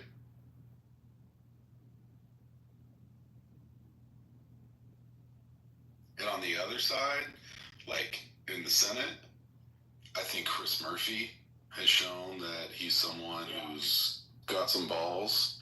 I think I had mixed feelings about Cory Booker because of some stuff around pharmaceuticals. He's Schumer and Jeffries, you know that. Yeah, I take it back. You're right. I feel like Chris Murphy's shown that he's got something. I actually like my senator. I like Padilla. I think Padilla's good. But you know, I mean, the main thing is like, are you someone who can stand up and be, you know, a moral and a political leader who's going to like embrace the values and show the people that like what we really care about and what we're going to do, instead of kowtowing to special interests, which is what in particular Schumer has been incredible at. Like Pelosi, you know, I mean, she was definitely kowtowing to money more often than I would like by a lot, but she did run the House incredibly well. Like her ability to whip votes is legendary for a reason, but like Schumer never had that. I mean, I don't know. I don't believe in Schumer at all. No, Schumer has definitely outlived his usefulness. And listen, that comes for us all. He has served well, and during time when, you know, Harry Reid's time came for him. Mitch McConnell's time came and went, and you know, I mean, there's several people who have just, you know, who have just out. I mean, Dianne Feinstein. I mean, everybody's time comes. Maxine Waters is up next. I mean, it's just that there are people whose time, I mean, all of our time will come. And I just think they hold on to those reins. But to your point, they've been there so long. They are great fundraisers. But the reason they are good fundraisers is because they continue to do the bidding of people who keep us in that same place. So we have to have people in those positions who are doing the work of the people, you know, big shot, who are doing the work of people and not the work of special interest. And that's the problem in Congress. Those people are completely, the people I just named, God love them. You know, I mean, you know, irrespective of their party, because God knows there's people on the other side of the aisle who don't care, who are completely doing the bidding of special interests. It's just in, well, I mean, it's the same thing. So, I mean, yeah, they're definitely, but the other problem is this: who's running against them? Have there even been people who've tried to run against them? They don't. Yeah, I mean, the Senate, there's more of an opportunity because, I mean, Schumer's getting up there. Like, Durbin's retiring, and he's been the number 2. So, like, there's a chance for there to be a pass-off at some point in the not-too-distant future. But the problem is that they just, like, you know, this is where they do this whole civility nonsense, and they pretend like you know, oh, well, I can't do that. I have to be respectful. It's like, no, the guy's leading us into a ditch. It's like we shouldn't stick with them, you know. It's like starting the same quarterback after like 6 weeks and then throwing 3 picks. Like, what are we doing? That is a great example. I just feel like you have to get the older people on board, and that to me, that's like they're always gonna vote for the, you know, blue, most centrist, you know, dependable, reliable. Because I was even when I was looking at my Mom Dami or whatever his name is, like his voter turnout, the older people, like they didn't really go. I'm feeling that, right? You know, they really was not. You know, they wasn't wasn't going. They didn't care nothing about a grocery store or a bus. Low rent, none of that shit.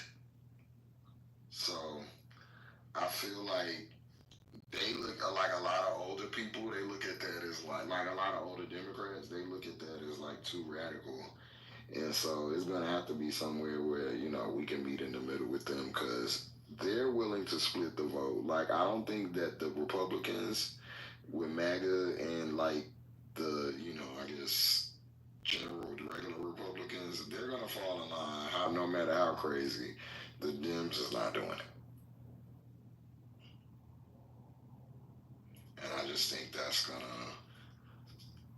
we have to get somebody that young and old people like. I think also that there needs to be, and I think that Brother Gary, I'm just late. I'm drawing blanks.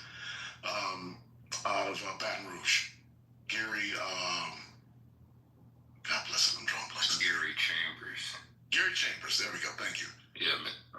Gary Chambers has some great ideas as it pertains to the things that, because he's always thinking in the positive and not the negative. So I think that he had some some real critiques for the Democratic Party in the sense that they're not. I mean, there's 55% of our people who live in the South, and there is no substantive plan to reach out to our people. I mean, you can see the evidence of when we actually do that. I mean, the evidence of the 2020 election, when there was a concentrated effort here to get people out to vote here in Georgia.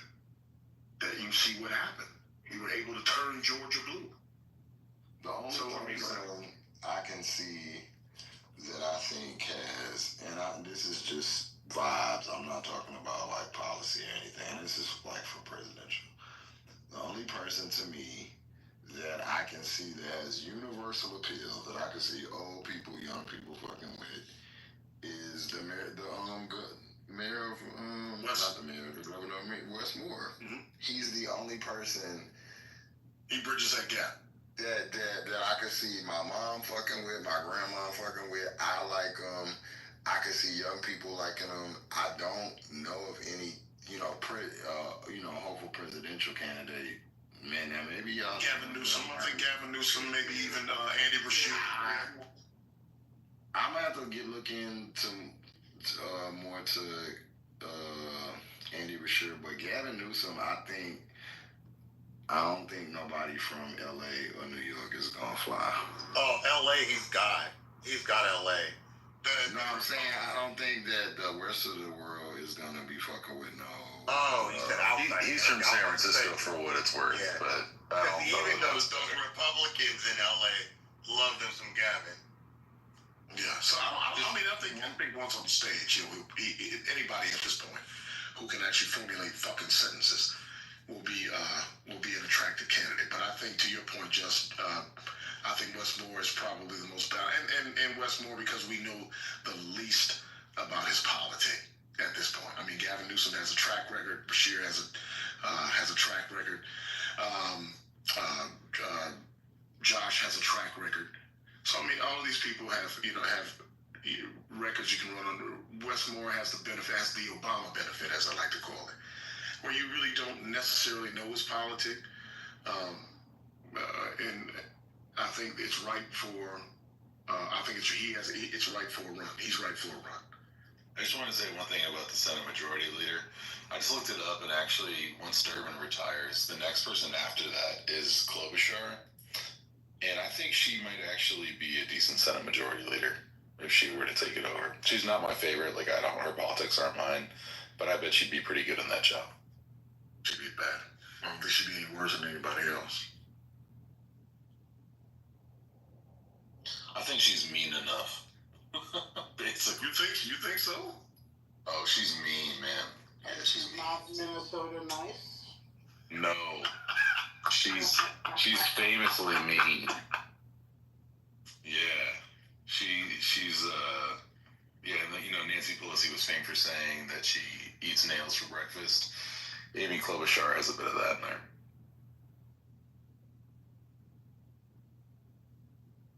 And Scotty, what you said about Westmore? Oh, I said the Beshear Westmore ticket. That's what I like. Will who being the vice president? This year, because he'll be by then he'll be 2-term and term limited governor of Kentucky, twice elected Democrat in a very red state with a good record, with a good track record. And Westmore, I think, only has 1 term under his belt. I think it'd be a good geographical combination and a nice spec.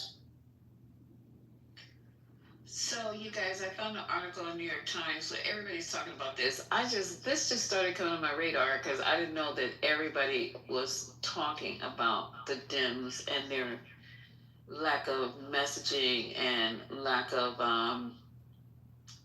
just lack. So this article from the Times from today is Democrats are working on new tactics after losing 2024.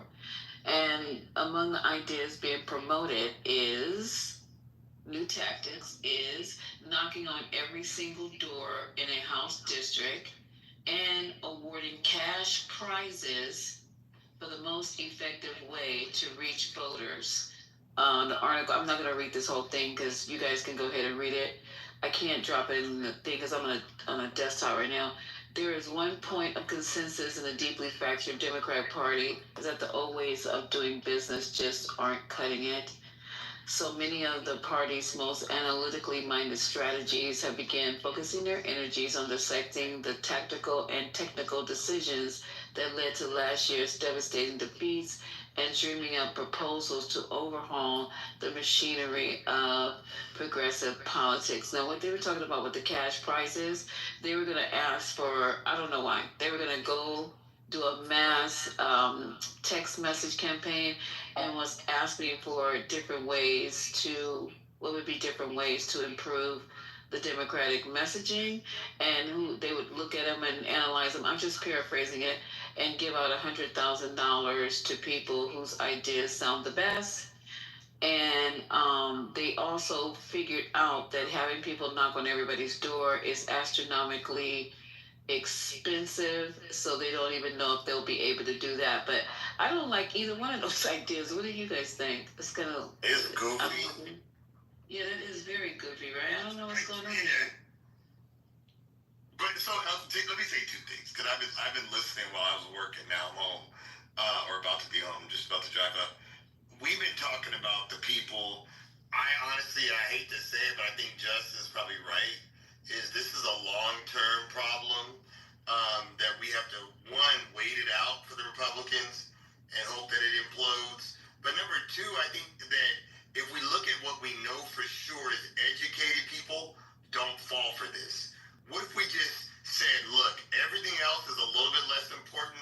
Let's make everything about education or everything about children, or just as Democrats decided we're going to focus on these 3 things because in the long run, this will help us get it together and try to build something, because the truth is we are catching a beat down, no matter how you look at it.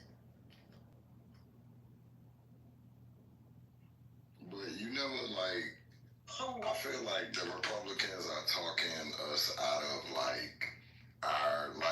when you look at the election, she didn't get mollywopped. And you look at what, her entry into, there was no primary. And I think that they're making it like they just won so bad. They didn't. I mean, if all things considered, they didn't. And it really shouldn't be a problem to win next time. But I think if we let them keep telling us the narrative and then we keep repeating it to each other, we're losing.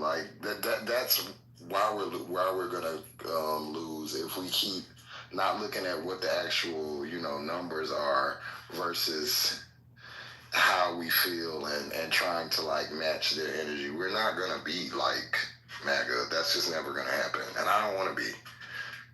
I mean, do y'all really want somebody on the left side that's equivalent to Donald Trump? Hell no. Nope.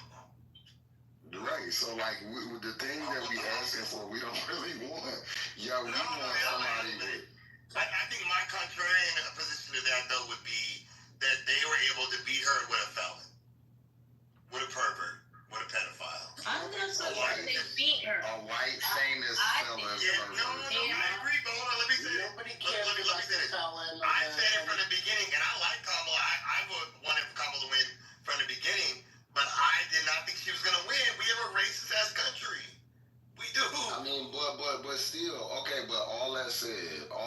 works against her. She still raised the most money in history in a record time, and she still, like, if you look at the votes, almost all the states that Joe Biden won, she won and won more votes than he did. And when you look at like the tampered with that with the election. I mean, that's kind of. I mean, yeah, that's another thing. But even if they did, look at the swing states and what she was able to pull in that little time. That's no small feat. And I just think that as long as they keep telling we lost, because I noticed the girl who was in here, who was a Republican, she kept saying y'all lost, like Republicans never lost before. Yeah, we did lose, but look at what we lost by. That's not a lot to make up. I'm telling y'all, and y'all mark my word, it's going to come out that election was tampered with. Like, they already have proven that you can do it. So it's going to come out sooner or later, because that's the only thing that makes sense. Given what you all are, the talking points you all have mentioned just now, it doesn't add up. It just doesn't. Well, speaking of things that don't add up, how do you rationalize it that each state running its own election, unless you're talking about specific states, in which case I would like to know which ones you're talking about, have been compromised to the extent that it stole this election? How do you square that? Well, so I'm not gonna say because I don't know, but I overheard some IT experts, and they were, I want to say they were talking in front of Congress or somebody of the government about the capability of doing it. I'm gonna see if I can't find it, because it was like yesterday that I saw it. Let me see if I can find it, and maybe I can illustrate what I'm talking about.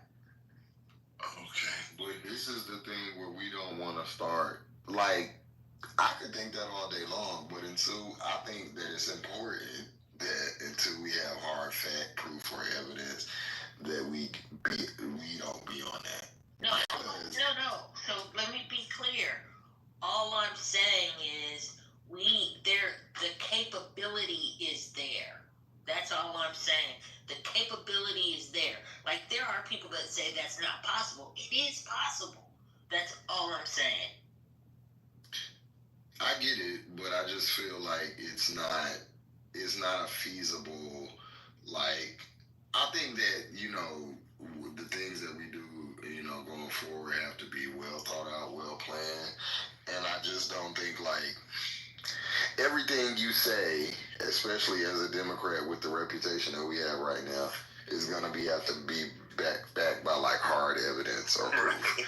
So, just throwing that out there, even though, I mean, it could be. We just can't do that. We just can't do that unless we end up sounding like them.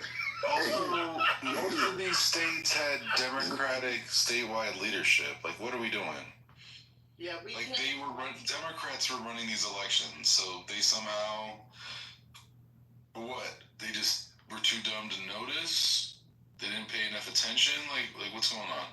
Yeah, we doesn't make sense. Talk about that, and we definitely can't bring up the fake assassination attempt, not too many times in a row. But yeah. So, listen, I hear y'all. I believe that the elections were relatively fair until the report that I saw that I sent to Aaron on this app. And I'll find it again. This person, I mean, he represents like an agency where they explore fraud and stuff like that. But he's a techie. He's a techie nerd, and he explained in his techie nerd way that he believed that the voting machines, I believe, have been tampered with in some places because of the results. They just were not adding up.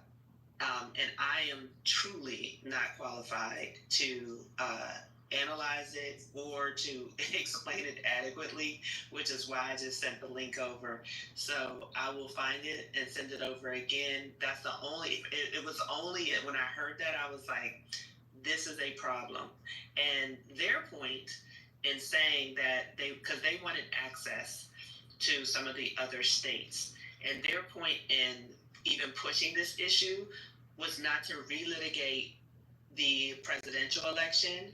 It was to see what we could do to ensure the security of the midterm election. And that's also the only reason why I care. So I'll find it. It was on Roland Martin. I'll find it pretty quickly and I'll drop it in the chat and hopefully, y'all will watch it. But I think to just think that it's impossible. I mean, you heard Trump and Elon openly bragging about this shit. That alone should cause some type of concern, right? And even for Donald Trump to be like, I don't know how he did it, you know what I mean? But he did it, it's just yeah, I don't know how it was done either. But I'm not putting it off. I mean, we know that there was even voter fraud when Barack Obama was running. That's what I said earlier. But the difference is the Obama campaign said, let's just overwhelm the system. Let's bring out so many voters, right, that their lying, cheating, scamming, fraudulent behavior won't matter. That didn't happen under Kamala Harris's campaign. I just feel I don't necessarily not agree with you, but I feel like that angle, we can discuss it amongst ourselves, but when we start it almost feels like a copycat thing. It's okay, y'all said it, now we gonna say it too. And I just also want to say to Brooklyn, she said she believes in fighting fire with fire. I kind of do too, but I would like for you to look at it this is kind of like a lure. If you have say you have one fighting style and I have another, and you're luring me to fight in your fighting style that you're good at, and I do it, you're gonna beat my ass as soon as I start fighting like you because that's your fighting style. If I stay in my lane and do what I know how to do, then I have a way better chance of winning. And I think that if we can look at it like this, we have to resist the urge to try to do what they're doing. For one, it's ignorant, and it just is not, that doesn't play well with smart people. We can't do that. We don't have nobody on the side that can do a Jordan Peterson or a fucking Ben Shapiro because those people are idiots, yo. We just don't have people like that are willing to put their, I guess, intellect on the line to do that. And largely, we don't have enough gullible people that's going to go for that. That's going to be stupid shit. Yeah, I'm down for that. Here's my 3-point plan, okay? First of all, you can do that stuff you're talking about, Dr. Goss, the votes, the tampering, the fraud, all the techie stuff. And yes, look into it, do it over there. Don't have it be the main thing. Same with the fake assassination. Do it over there. Have somebody else investigate it, whatever. Whatever comes up, but that's not the focus. The focus is on the contract with America, version 2026, where Congress, Democratic Congress, has a plan. This is the plan. It's 3 points, it's 5 points, whatever it is. It's very simple, easy to understand. Everybody can get on board that train, understand what it's about, make it very simple, and make it appeal to pretty much everybody across America, whatever it is. And then my other part 3 is have the fucking Onion do all the parodies of everybody else on the other side and just troll the shit out of them. Thank you.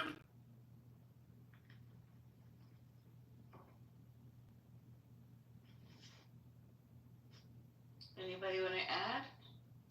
Yeah, I'll say that, I agree. Unfortunately, oh man, these fucking Republicans. Unfortunately, they set the Democrats up, right? When you know that you have engaged in fraudulent behavior, it is sort of like, you know, like we can't come back and say, oh, you stole the election. Like we know that the election was not stolen from Trump. But because they took that narrative and ran with it, literally caused an insurrection and, you know, so on and so forth. Like Jeff said, it's like kind of like we can't come back and say you stole the election because it would just look like, oh, your person didn't win, you know, and you were fine with the election last time, but now you're not fine with it this time. So I do agree, like it has to be something. Unfortunately, it just can't be a part of this campaign. Not like a forefront messaging as a part of this campaign. I definitely believe it has to be looked into because of midterms. I mean, everybody, like we're all going, like I know this room knows that like all of our talking, all of our planning, all of our strategizing to change the messaging, to, you know, unite the party, to exclude the naysayers, and, you know, all of this is all to win the next election. And if there isn't a fair election, what are we gonna do? Right? Like this is what this whole conversation is about, is that we believe inherently that this election, it will be all about turnout. And I can only hope the same. And all I just want to ask, what if it isn't? That's just that's in the back of my mind. And like, I'm not trying to fearmonger and be like, you know, this is not gonna work, you know, but I'm just looking at the shit that's going down, and like there's a whole lot of illegal shit. And thank God for these judges that are doing the work. And I'm just thinking about it, like I see like the Democrats are fighting like all across the board, and I'm just thinking like, okay, what's the problem? What's the problem? And I guess the problem is we don't have a united message. That's really what it is, because even with Hakeem is doing what he can do in his position. I disagree with Aram that the Democratic Party is not encouraging people to get out into the streets. There have been actually elected officials who have said, meet us out there. We'll be out there.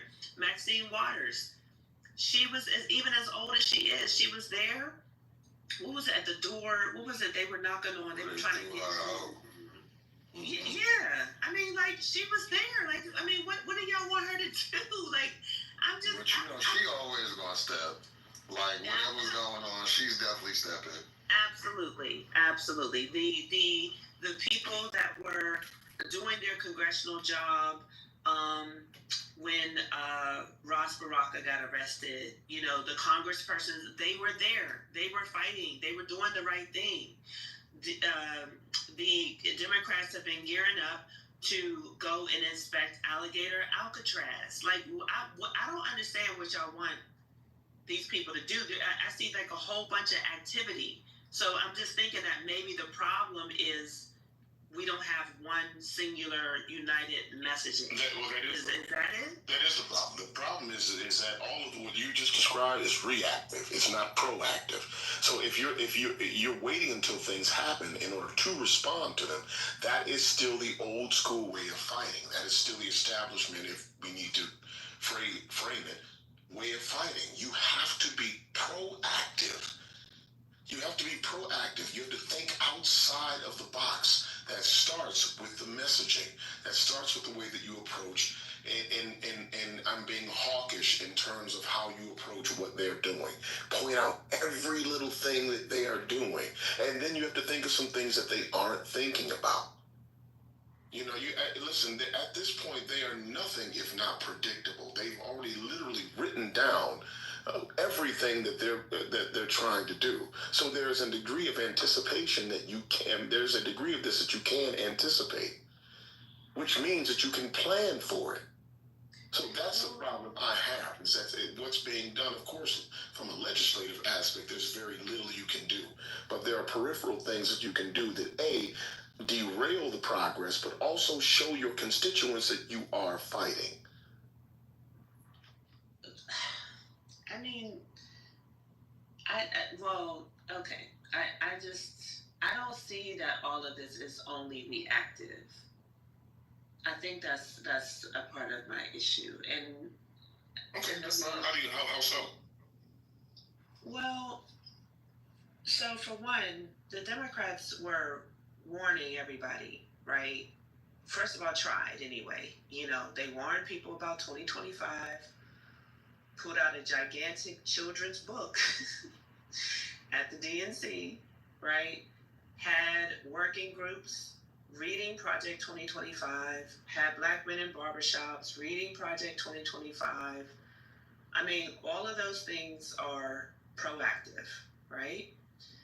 Then Donald Trump wins, and I'm sorry, something else. There was a lot of teaching about how tariffs were not going to work. That tariffs are, the way that Donald Trump was trying to do tariffs was only going to depress the economy, was only going to increase prices. They were teaching about how the cost of the tariffs were going to go to the consumer and, not in terms of the businesses the way Donald Trump was speaking. I mean, that work was happening. That was proactive. And these are all things like before. She said about the even about the housing, she made a plan. They said, oh, it was too complicated for the tech. A lot of people don't understand it. The Big Beautiful Bill is the most complicated tax plan known to man, and everybody, and it ran. These things, she did everything. She made a plan for black people. They said, oh, she don't have nothing for black men. She wrote out a plan for them. She explained it. She had Obama, all these things were proactive. The thing is, and the reason why I know that people just don't want to listen, this is the main reason why I know. When they were both, doing their stump speeches and going around the country, where did all the Gaza protesters go? They went to her speech. They never went to no Trump rallies. They never stopped him from speaking. They just harassed her at every set. Now, fast forward a couple of months, this nigga is playing the fucking Gestapo for Israel. The same man who was I want people to stop dying. So all of these things were preemptive. So I just think we just gotta stop giving people the credit of they get it and they're still saying, fuck that. We don't fuck. No, I agree that in terms of the way that it was approached prior to election, that there were things, and to be fair, I think that there were things that could have been done differently there. I mean, there is a hyper focus on Wisconsin, Pennsylvania, and Michigan that doesn't resonate with people. There's too much of and I agree that needs to be part of an issue, but part is the operative word. There needs to be a focus on the people who actually vote for you. The people who are in the sphere, people who vote for you, and there's just not enough being done because they're looking at it in terms of state and not in terms of persons and not in terms of turnout. There are 55% of us live, and when I'm speaking more specifically to black people, we live in the South. Why are you not in Louisiana? Why are you not in North Carolina, which to their credit they were? Why have you not dumped more dollars into Georgia? Why have you not dumped more dollars into Mississippi to turn out voters? To turn voters to do, and I'm not even just talking about during election.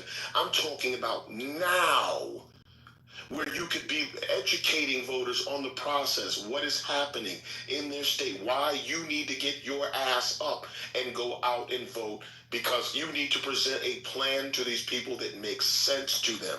That is not being done. There are substantive critiques that we can lodge against our party to say that they're not doing because we want them to do better, not as a critique of what they're not doing. not as a scolding of what they're not doing. But I honestly think it's built to ass time. I think people have to see because the plan, people don't give a fuck about a plan. They don't care. Like they really, really do not give. Either they don't care or they're not able to understand or grasp a plan, or they don't plan in their real life, so it doesn't mean anything.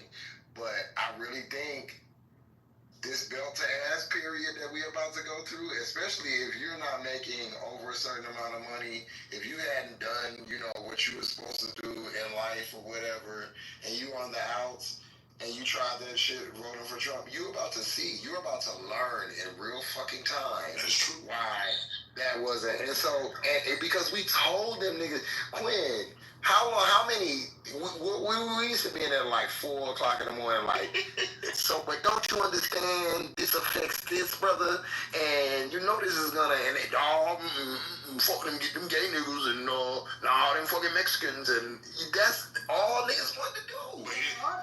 All they were concerned about was the fact that Trump had let a couple of people out of jail in those PPP loans.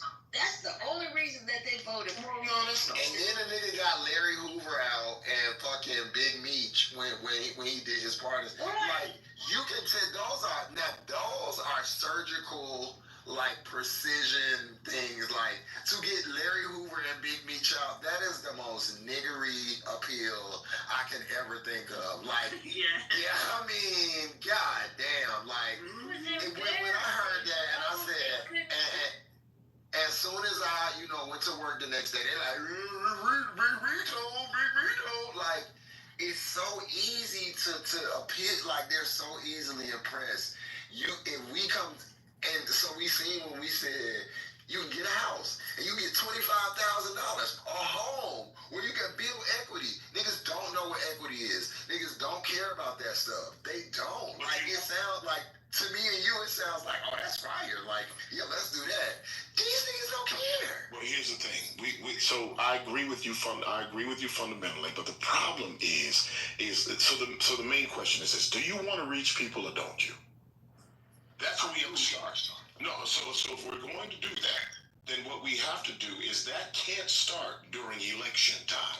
The reason why dude was able to launch the campaign that he was, meaning Trump, he was able to do that the way that he was because he started in fucking 2020 for 2024.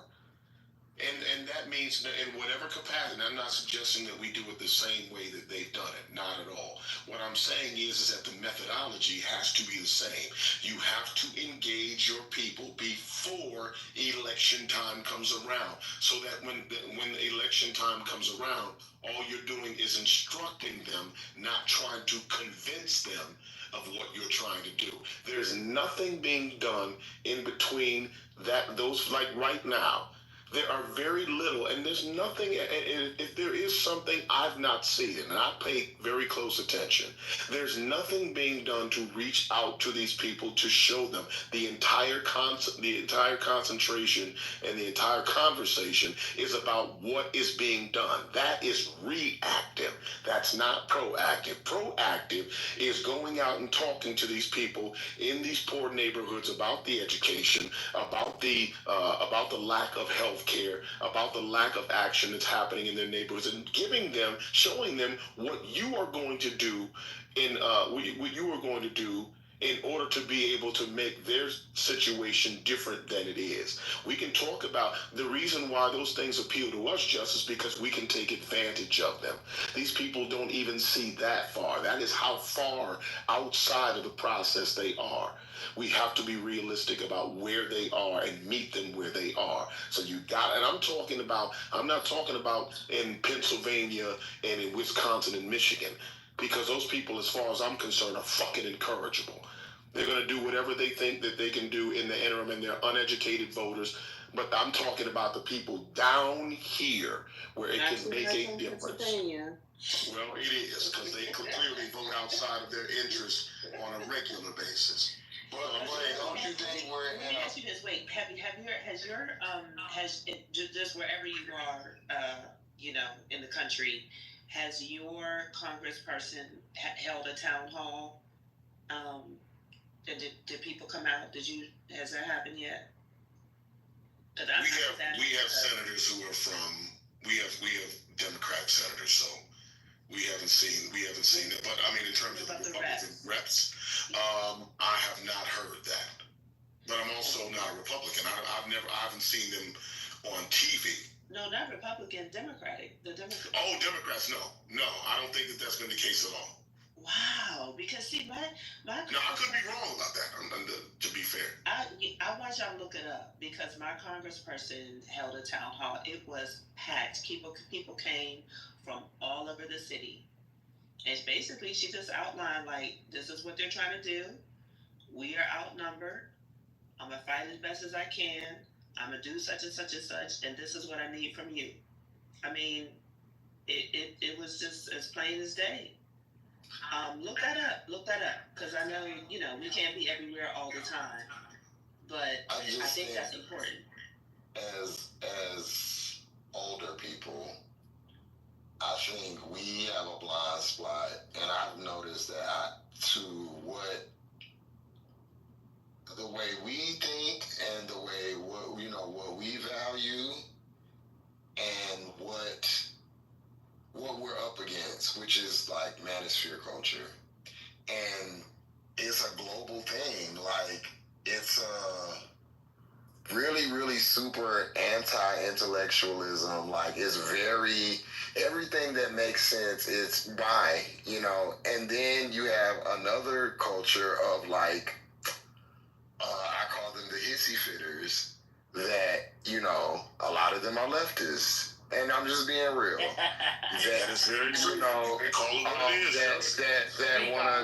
That wanna take their ball and go the fuck home when shit don't go their way. And Republicans do not do that. Now, what I can say about them is, no matter how centrist the Republican and no how right wing the Republican, when it's time to vote, they're gonna vote for whoever's in that red spot.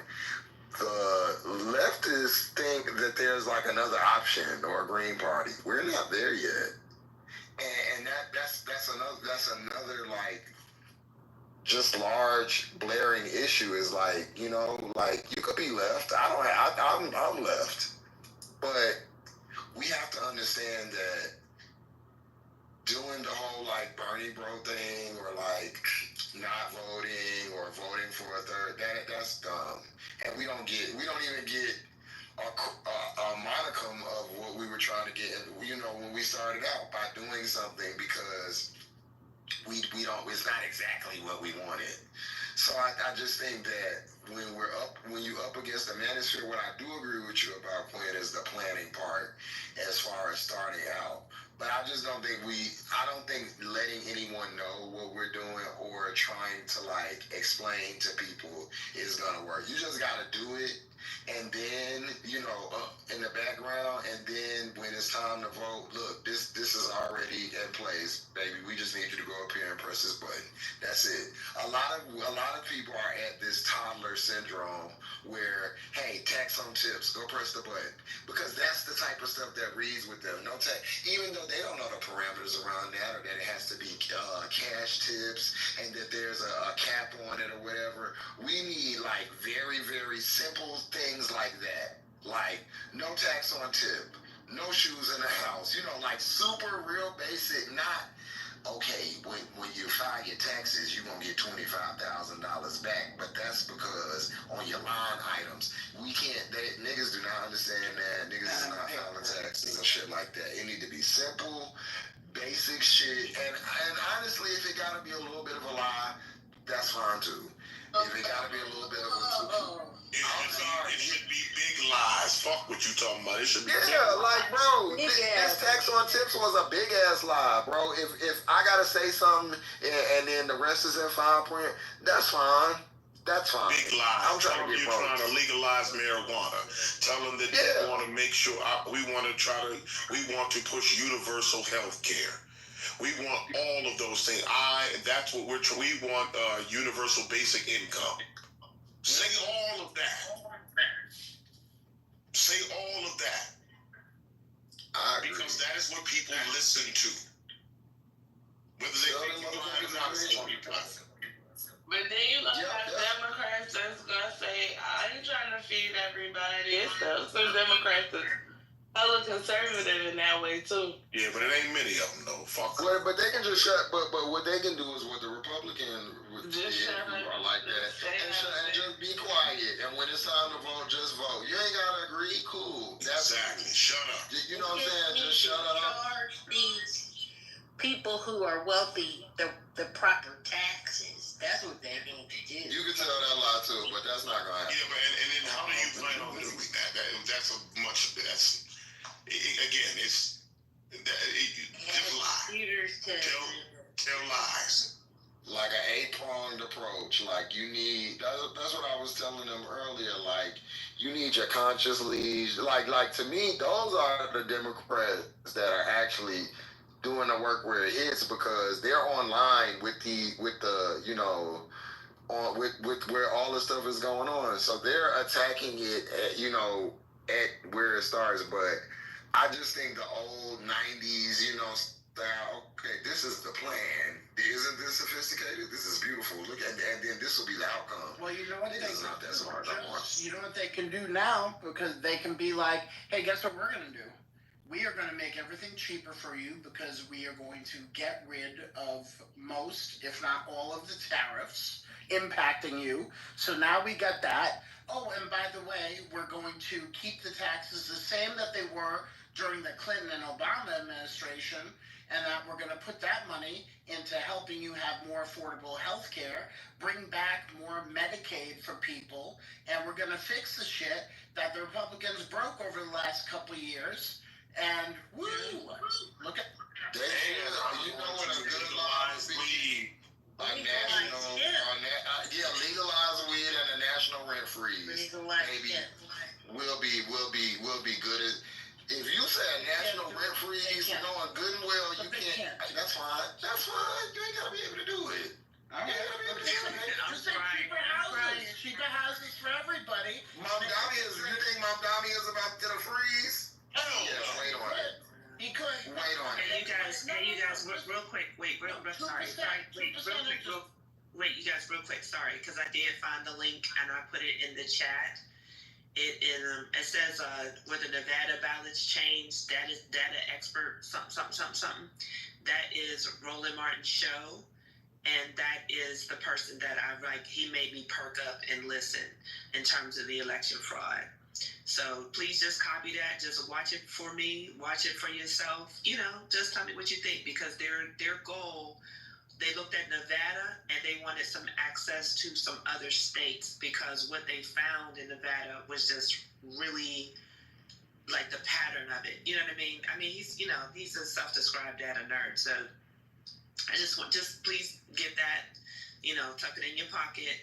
And I'm sorry that Aaron is not here and that Aaron is not here, but I will try to grab them when they come back. But anyway, I just wanted to go ahead. I just wanted to say that. Okay. I'm just trying to think of a bunch of lies I'm gonna tell to start spreading. Cheaper air flight so you can visit your family. Cheaper gas price. $25,000 check for everybody. And you gotta ignore the transgender thing. Like, I wouldn't even be like, that's all of that. What is a woman? What is a woman, an adult female? Next question. Like, stop letting them do that shit to y'all. I mean, because that's literally the now that's literally the Webster's Dictionary terminology. Listen, what I learned today, Brooklyn, is I have come over the hill. That young, I'm all for the cause and everything. But I'm still for everything. But bitch, they tried to tell me I was misgendering JD because he's non-binary. Man, miss me with that shit. Miss me with that shit. I'm not about to play them fucking games. That's why Democrats and tiptoe and shit. Because there's people that's really actually going through, really fuck out of here, man. And that to me, that's the plan and shit that I don't got time for. That's how we fuck up. We're doing stupid shit like that. It's actual people doing actual things, and your big ass, man, go on. You an idiot. But listen, that's exactly what I was going through. You know what I mean? A few weeks ago. And you know what I was going to tell you about that, child. Fuck all that. Because the thing is, look, you can be fucking like sensitive and understanding and everything. We are humans, you know what I'm saying? But like all that like. How can you be responsible for another man's homophobia? Like, you know what I mean? And I don't believe in.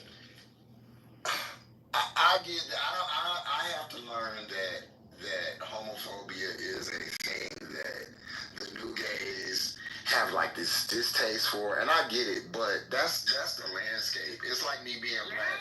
A lot of people are not gonna like me because I'm black. I'm gay, so the homophobia is not going nowhere. That's two strikes. So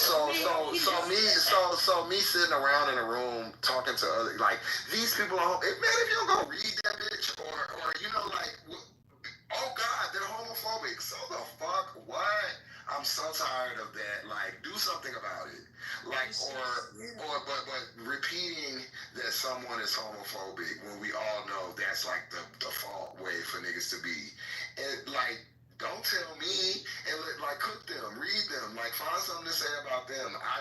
Or make it every fucking thing homophobic too. I'm saying, who are every goddamn thing homophobic? Remember, I wasn't even there. I wasn't even there. You see what I'm saying? Like, and like you said, I didn't like that shit. That was stupid. I was just like, y'all, I live. Do you understand? I live and work in a black working class community. I experience homophobic statements, actions all the time. I mean, you know, I'm not saying it's rampant, but like it's as common as water running. Like if you work in the community, you're gonna hear some bullshit, and it just is what it is. And I'm like, you know, and it's a way to be and educate and like and what I don't. And this is the other thing that I have a problem. I guess we're calling it online feminism. Look, being mean to every man that you come across with is not feminism. I'm so sorry. That is just not like, and I'm just, and then like I can't reply to you because then I'm sexist. But you just cursed me out because you don't like your dad. I don't have nothing to do with that, ma'am. Like I'm so sorry. Like that's just not what I think. What I'm basically trying to say is things need to be authentic. Like stop doing these things because like it's your reaction and then treating people like shit like that's what I've been noticing. Like a lot of the people that say they're feminists, not all, but and you know some of the other real feminists, I guess explain to me how it works. Yeah, they just like you being trashy to me and I ain't do nothing to you is not expanding. They're just not because I ain't do nothing. You know what I'm saying? But that type of like fragility is a real like problem with I think on the left side. Yeah, I really do. For sure. No, it's performative and self-righteous also. And it's so draining, Scotty. It's so draining because if you live long enough, like if you live long enough, like some of us have, you realize, look, this is just how the world fucking works, and hopefully you can make a dent in it so it's a little better and stop finger wagging at people so we can fucking get the things that we want out of society and get out of here. Yeah, and you just work with the people that you can work with, and everybody else, you invite them to come along. But, I mean, in my experience, change has always happened from basically a minority group of people have been at the vanguard, of the change, and then other people, they'll come in when things get rolling, and then things become more popular and stuff like that. But at the end of the day, most of the work is done by a small core of people, Yeah. So, that's why I'm just like, I know you're homophobic. I know you are, you know what I mean? I'm looking and I'm like, but at the same time, guess what? We're going to get these human rights. So I don't give a fuck about your homophobia because I'm going to make sure that this person still has the health care they need, the food they need, the housing they need, and you will come along eventually, or maybe you won't, but you're not going to impede this person's life. We need to do a Find Your Tribe campaign. Find like-minded people. Go ahead. And I'm only gonna say the visual representation of this fucking fuck shit, and I'm saying this at 3 a.m. I don't really fucking care. Is the fucking the gay flag, which is a rainbow flag. Rainbow's supposed to be for every fucking buddy. That means trans. That means bi. That means all this shit. And now what they've been doing to the flag is mocking it up to this ugly fucking thing that nobody wants to fly because all these colors clash. It's not even good to look at. They got these arrows, these circles, these colors that don't even make sense. Bring back the old rainbow flag. I'm done. She's like, no, I didn't know that was happening. I didn't know that was happening, Scotty. I'm just saying that was happening either. No, it's terrible. The flag looks terrible. I agree with what you said just about the trans group of people. This is excluding the gays and the lesbians and the bis.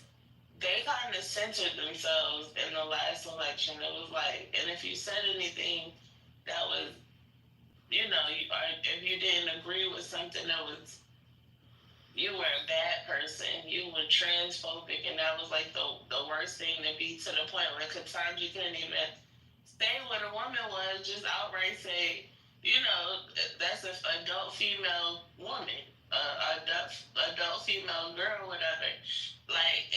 I think that, first of all, I'm everybody phobic, so do with it as you will.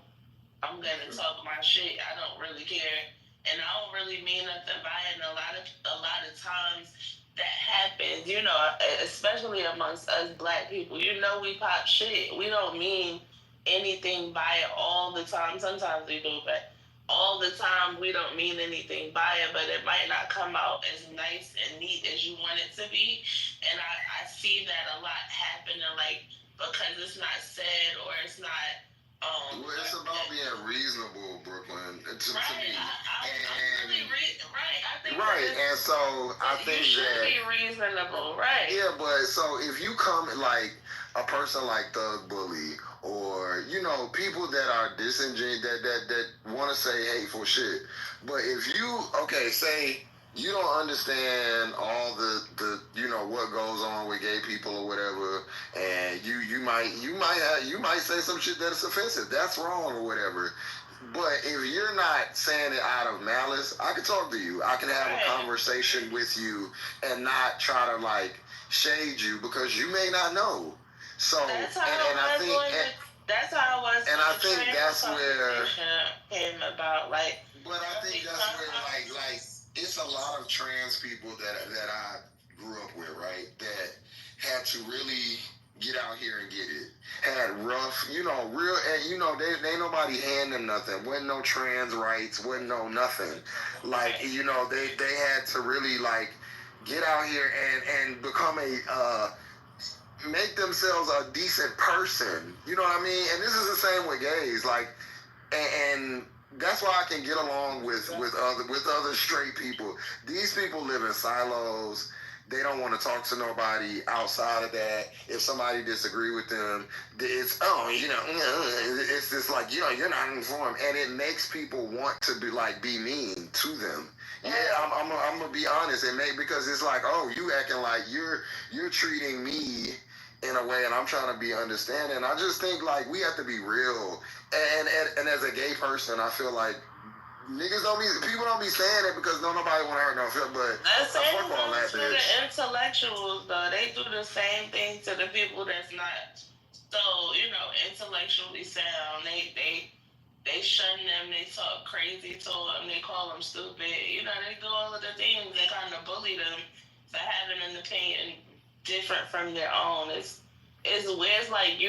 It's like everybody wants to be right, and if you're not right, you kind of get ganged up on if you're not a part of the popular opinion and things, and that shit. And it's a lot of people Well, just let's want be to real. It's as far as I'm concerned, same sex, same problems. I mean, what is uniquely problematic? And I'm not trying to be disrespectful or anything. I really want to know what is uniquely different for someone who is of a different, I don't know, but I can't say it, but you know what I'm trying to say. That I mean, there are differences. If just like there, if you're black or whatever. But let me just finish what I'm trying to say, bro. Like, what as far as because I look at it as like terrorism, right? It's a certain parts of the culture, and I'm talking about the LGBTQ culture, that's downright dangerous. Like your life is on the line, right? How is that different from other groups that have experienced terror in this country? It's way different. You have to look at the numbers. If you look at how trans women are killed, the rate at which trans women are killed, it's vastly higher than almost any other group, in the country. So I mean, like you have to be. That's what I'm saying about being reasonable. You should be able to look at the stats, understand. Okay, this is not a tough life to live. Also, the person should be able to say, hey, you are a straight woman or man, you have never lived this experience. As long as you're not trying to like violate me or be disrespectful intentionally, we can have a conversation. We can be reasonable, and then maybe we can come to like an understanding. But if either side is going to be obtuse, aggravating, and antagonizing, then we're not going to get nowhere. And I mean, and that's if the straight person comes and tries to pick. That's this woman stuff. I don't like being called. Well, you don't like science. Just a woman. You don't like science. I don't like science because that's a scientific term. It's not nothing that gay people made up to call you. This is a scientific term. It's not a derogatory term. We can look it up. It's been around since 1906. These labels. Yes. A cis woman. I mean, it's okay. It's not a label. It's an actual description. It's not a. Well, then you don't understand. Okay. If you're offended by a scientific term. All my life, listen, I'm probably the. That doesn't mean that's not. Okay, great. And for all my life, I've just been a woman. Why can't I just be a woman? You still are a woman. Nobody's changing the fact that you're a woman. That's just an example, though. It's a descriptor. I'm a cis man. No, it's not. No, it's not, because nobody's not. No, it's not. No, it's not. And then, see, this be the stupid shit that y'all do and then want to try to. I said what you're doing and saying is stupid. And yes, it is stupid. If you're being presented with scientific fact and you just, it's how you feel. It's not. It's not how you feel. It's literally not. So if you want to, if you want to continue to be like, well, it's not. If that's what you want to continue to do, then yeah, that's stupid. And I mean, I just got to tell you that. Sorry. Yeah.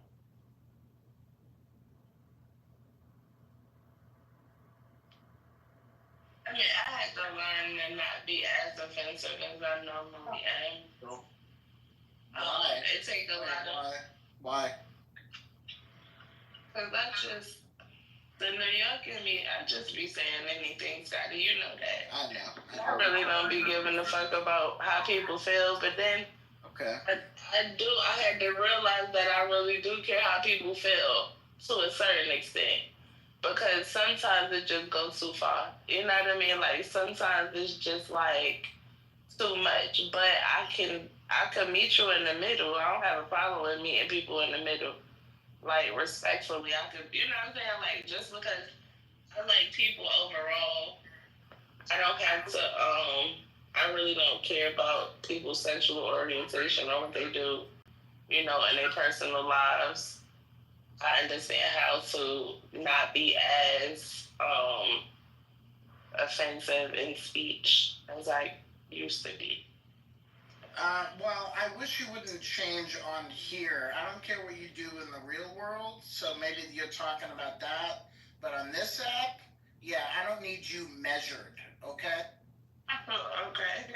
No, I'm saying like, so Scotty, I'm talking about like with the trans conversations that we had on Clubhouse in the first season, because I really didn't know much. I was around in community with trans people, but they wasn't really they didn't talk like how people are talking nowadays. There wasn't no they them and none of that, and that was where the confusion came in.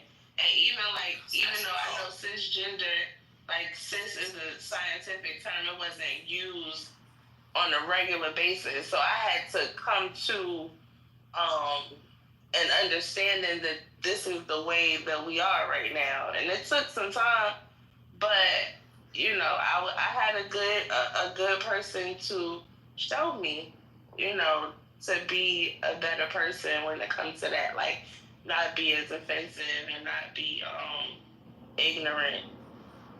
Yeah, because like I wouldn't be like, oh, look at Brooklyn, that cis woman. Like, no, I would only say that if I'm delineating you from a trans woman. That's the only reason is ever needed. Yeah, so that's why when people say it's a derogatory term, now I get that some people don't like it and people will say it and people don't like it, and I get how that can work because we're not dumb. Saying.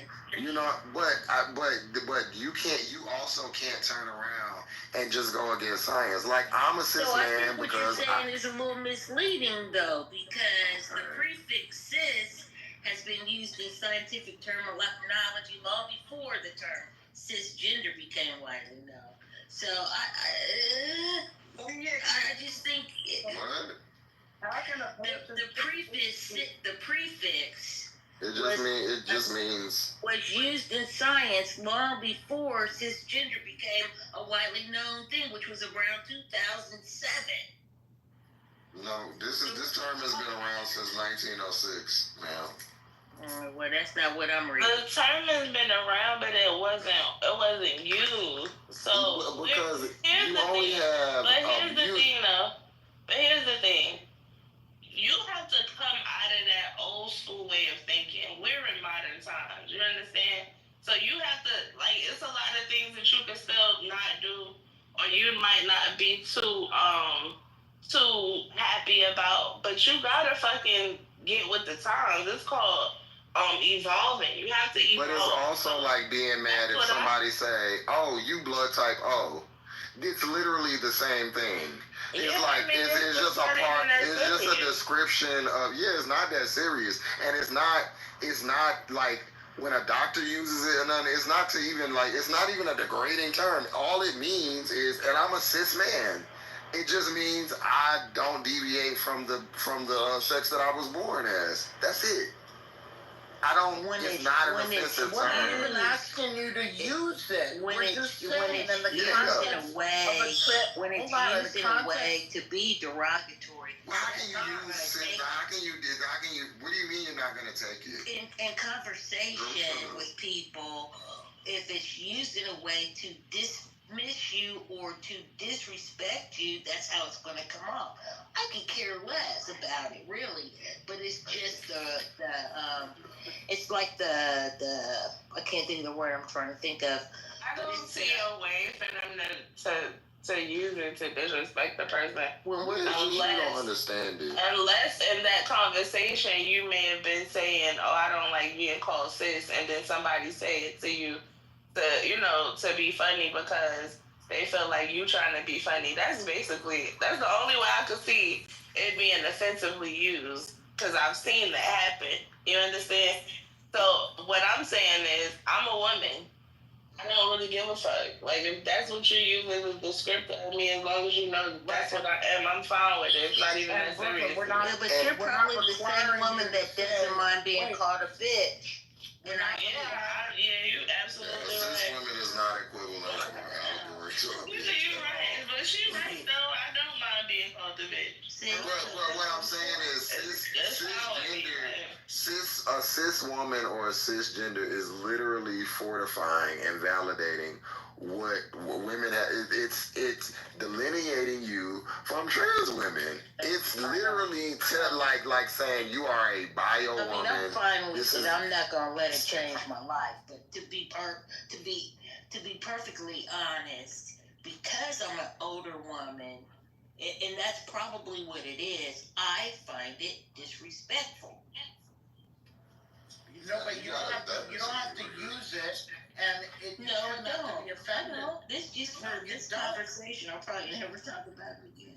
No, good, right. So therefore, it shouldn't really bother you because people use it in the context of when we're having a conversation when trans people evolve. Otherwise, I don't really give a fuck. I'll call Brooklyn a woman all day long, from here to eternity, and she can call herself a woman all day long, and I don't fucking care. And the only time I bring up, Brooklyn's a cis woman, is because we're talking with a bunch of trans people. We're talking about the subject of trans people, and it actually comes up. But I would never even say it. Like, I don't give a fuck. It's so... I wouldn't even think of it. Like, I forget about the term so much because I usually say bio woman. A lot of people hate that. But that's what I usually say. Anything but natural born, I guess. I mean, what do you mean, natural born? Like, I mean, like, this is another thing. But here's the thing, ma'am, you don't, no shade, you are a woman, but you don't, like, run womanhood. You don't like to say what the rules are around it. Just like I don't run manhood. I'm a man. I agree. I'm a man. What, girl? You didn't want me to interrupt you, but you really, you real chatty when I'm talking. I just don't think that none of this shit matters, to be honest with you. It don't. It doesn't even fucking matter. Like, what? Why are we here? A lot of people's personality is hinged on their gender. Yeah, and mine is not, so I don't care. It always devolves into fucking body parts. I'm sick of this shit. We gotta move on. But to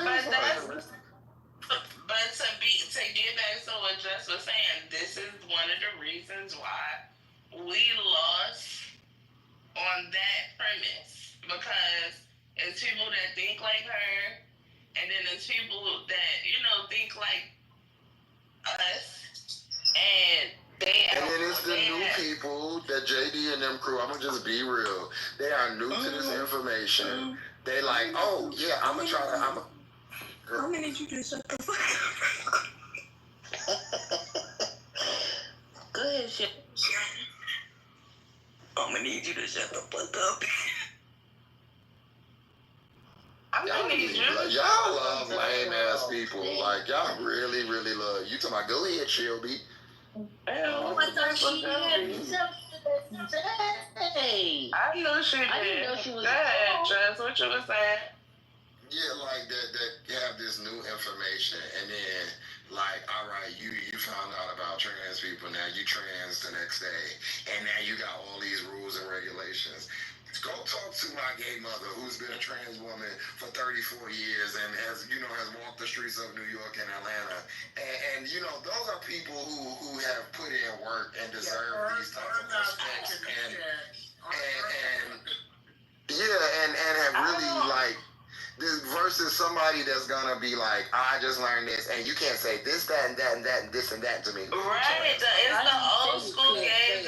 It's the old school trick queens versus the new school queens, and the new school queens are fucking victims of every fucking circumstance, just like the new school motherfucking what you call it, the new straight black man, and the new straight black men, the new feminists too. They just everybody's a victim and fragile. Victims like, everybody. Oh my God, you're homophobic, bitch. Yeah, and it's annoying because I've always known gays and trans people, and you can basically say all kinds of shit. They gonna read you for self. And y'all gonna move the fuck on, like, and y'all might be cool later on. Put you right in your place, Right, and girl, I'm not giving you no political message. I'm finna read your ass, bitch. Yeah, they don't give a fuck what you think.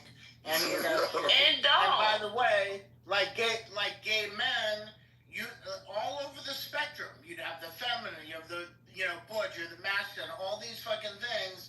And now, if, a gay guy's a little bit feminine, all of a sudden he's like non-binary. Like, get the fuck out. That's what I was gonna say. Now, us baby boomers are gonna die off anyway. Y'all can call each other bitches. Wait a minute, hold on. All that shit. See, Snap, hold on 1 second. Now, that is the problem. Now, I don't even think the trans people was a problem outside of the people crying about bathroom spaces and shit that didn't even make no sense. But the people, to me, that was the problem. And I'm sorry, because I'm about to be phobic again. Was the non-binaries. Listen, because I don't even understand what that means. I don't either. Like, and it's not for me, but I'm okay with not understanding. Like, I'm okay with being like, that's what you want to do. What I'm not mad at is you. Break me down for me. Yeah, but you're not finna like, oh, I'm a that look girl. Go ahead now. What's your name? Just tell me your name, cause my aunt was a grammar teacher. I will be fucked up and you'll be mad at me. Just tell me, what is it? Shaquita, great. I'll call you. Right. Because we ain't gonna do this. They the ones that then they'll break you down and argue And with then the crazy part is, I'm all gay. Scotty's all gay. They will eat us up. Yeah. And then here's the thing. Instead of being like, thank you, older gays, for fighting the good fight and allowing us to be this petty, us to have this luxury to just to piddle and do, because I guarantee you, me and Scotty wasn't tripping about that, or the homophobic lady and her being around. We didn't have that. Gay sex was illegal. we didn't have that. But instead of, they just say, y'all are old and y'all have did this and that, and girl, please, you bitches would not even be able to be whining like this if it wasn't for us. So look, you be what you want to be. If you want to be a picture frame, bitch, so have at it. I don't give a fuck. But don't be, but if I make a mistake and call you, by your, don't try to eat me up about it. I wouldn't say anything to you because I know your position. But in my own silence, I wouldn't particularly like it. I wouldn't be like, Well, why do you not like something that doesn't have nothing to do with you? We're just having a conversation. Yeah, I'm asking. Why does it, like, if somebody is something that doesn't affect me, why do you, like, how do you not like it? It's like, okay, cool. Do you? I don't, like, I don't like it or dislike it. It don't got nothing to do with me. That's just my attitude about things. I mean, am I supposed to think like you? No. I just think you should mind your business. I do. That's exactly what people say. I just think, like, having an opinion on somebody's sexual life is, like, crazy to me. Just like, I promise you, that's what everybody said. You don't like it. It's my life. It's actually their life. You see how you take these things but you can't flip them because you say, it's my life. No, it's actually their life. You're in their business. like you literally, you have these feelings about something that ain't got nothing to do with you. If I were to refer to someone as a bitch and they don't like being called a bitch, to me it's the same thing. That's what? Oh my, good grief. What are we That's being called about? sis. That's stupid. Called sis? Yeah, I guess so. That's what she's comparing it to. That's a you problem. I don't know. Bitch is a derogatory term. But you know what, y'all? Scotty and Jess. You know what else? Wait, hold on. From your perspective, Snap. Let me say something real quick. I think a lot of this is, but it's not really that we old school neither. I think it's because we New Yorkers. I think that might make the difference because we don't give a fuck about a lot of shit. People talk crazy to you on a daily basis there, so you numb to it. It's like you just know how to talk shit back and move the fuck on. And I don't think the rest of the country care about no faggot or no nigga word. I'm so sorry. Me neither. I don't think the rest of the country is you just can't. I don't care. I don't care neither. I just don't. Like I might read you or whatever, but. Ooh, I don't care. And this it's like the rest of the country, they just not on that. They sensitive, or they more They sensitive. like, oh, you had homophobic people on your stage. No, that's how they was doing Dr. Goddess. And I was just like, let me just be quiet.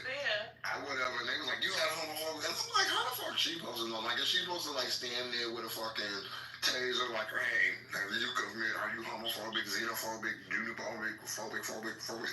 Like, man, go on with that. And It's just too much work. And I don't even know the black side. Is the black side supposed to be homophobic too? Wait. The black side. The black side is that a person? I don't know. Yeah. His name is D and then black and then CYDE. I don't know. He's been on, like, he's been on these. I didn't know if he was supposed to be, because I didn't even know him. I don't know him at all. I don't know. My thing, and this is why I fuck with you, Dr. Goddess, because you always been real chill, real, like, very even. Same with you, Brooklyn. The only time I'm ever gonna get upset is when somebody is allowed to say something homophobic and you don't let me get back at them. And as long as you let me get my shit up, baby, we got nothing to do with you. You are not responsible for anything, especially another motherfucking man says. I would never do that. So I feel like you sat on stage, you listened, you were very, to me, you listen for way, because bitch, I would have said, girl, fuck y'all, and dipped. But you listened, you were open. I think you did your best. I ain't see nothing wrong with what you did. I sat there and I observed, because I was just like, they're really tripping about this person that they don't know. Like, they don't know. Like, and he's like, cook him, roast him, or whatever, or just like ignore him. But crying and saying a person is homophobic like half the world ain't is just bananas to me. And I mean, it's also, it's just so many different layers, but it's also like how everything went down. And I know you will understand this because you've addressed this to a lot of different people that, like, if you go in there, I'm gonna go there with you, or if you're just cutting me off, I'm gonna talk about you cutting me off. If you know what I mean, if you insulted me, I'm gonna throw out an insult. And it was just kind of like, the way that I heard it was,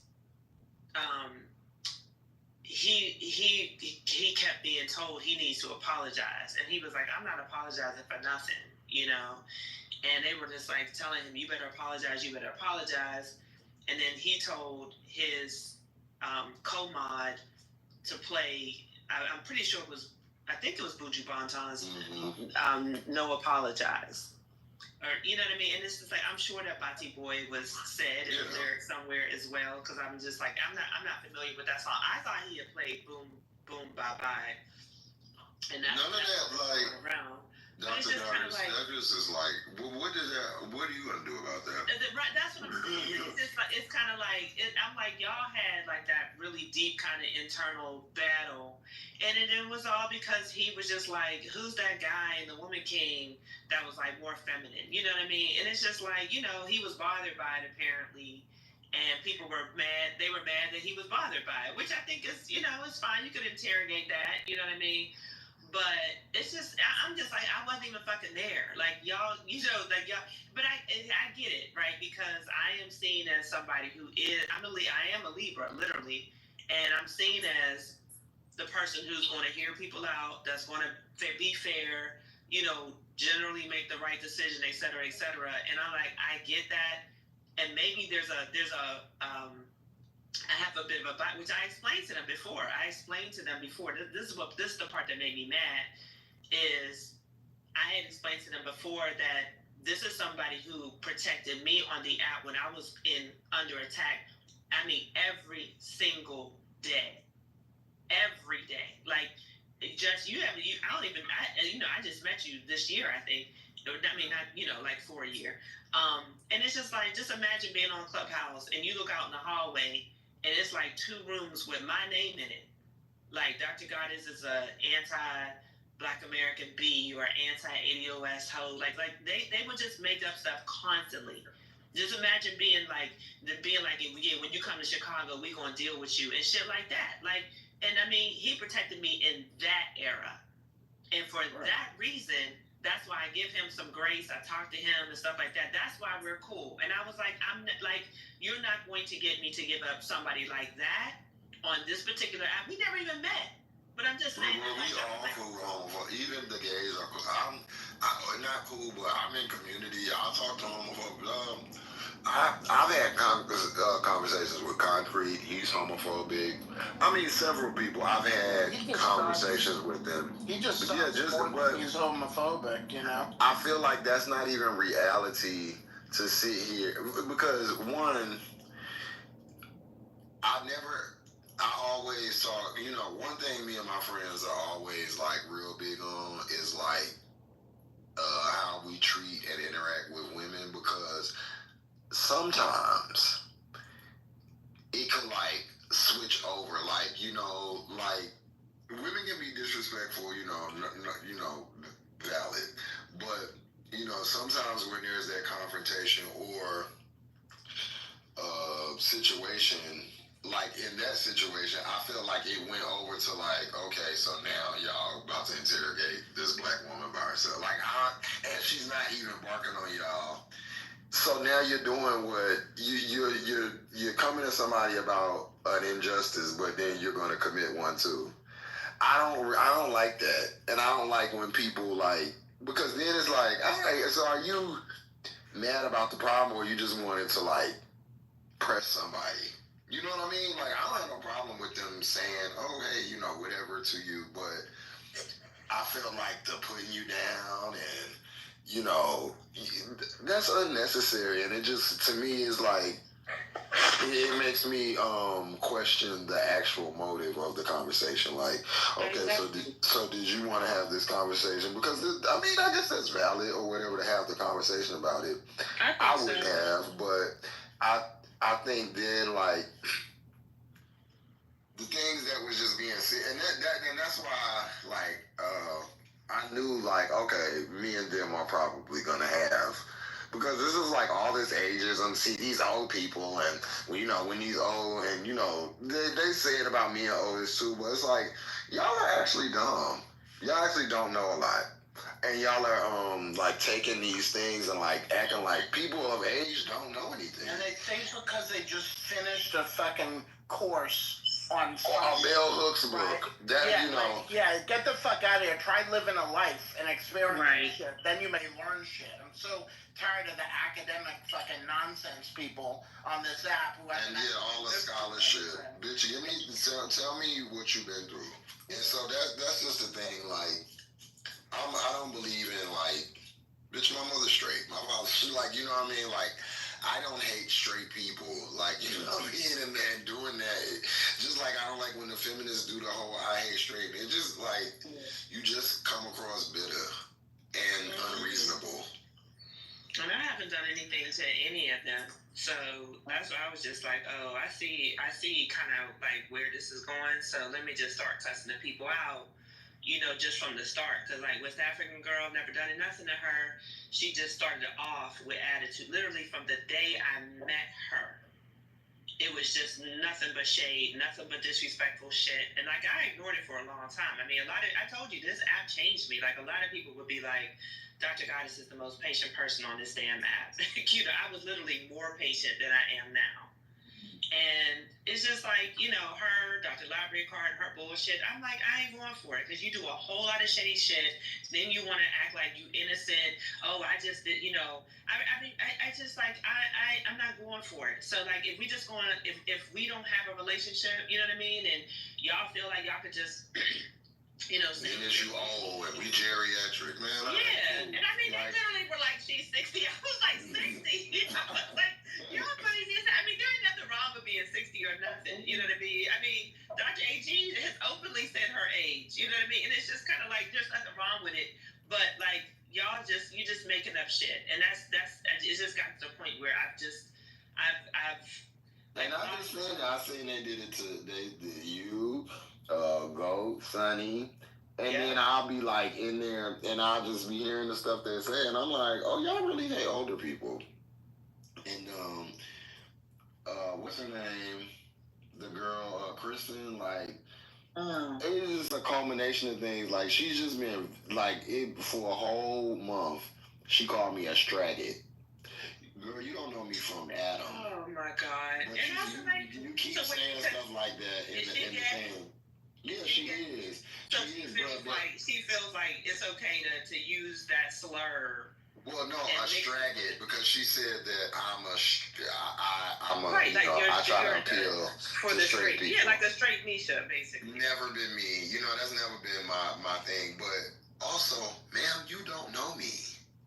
I don't think you don't know me from Adam, and you think that you can say that to me. Now let it go, because I already know. But she kept doing it. Now, if I say anything to you, I'm gonna be sexist. I'm gonna be this. I'm gonna be that. But you are the most disrespectful person to me on this app. Have been several times. I mean, it's been so many times I'll be like, yo, you did really good not saying nothing to her. Because normally you would have lit someone on fire for the type of, like, just her overall tone and demeanor. And somebody recorded.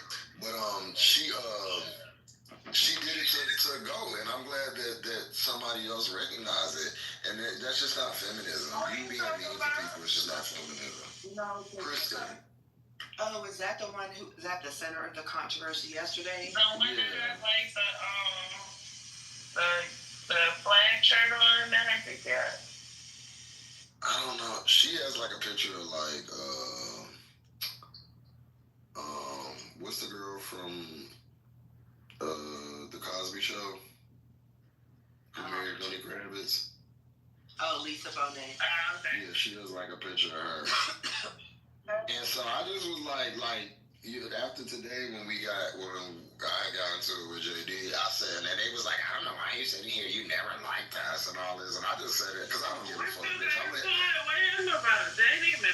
I read the fuck out of JD, bitch ass, because she like, well, first they was talking about Nikki, and you already know, like, first of all, I'm 42. I'm a bar, but I'm not doing all of that. Like, I'm gonna just say, like, little stuff like, that's my bitch, she can rap, whatever. But beyond that, like, I know that girl crazy. I know she say stuff, but I don't really get into it like that. You know what I'm saying? Like, it's not, I don't care. Like, I like her for the rapping. So we in there playing and shit, and what happened with JD is JD got into it with, he used to always just say stuff to her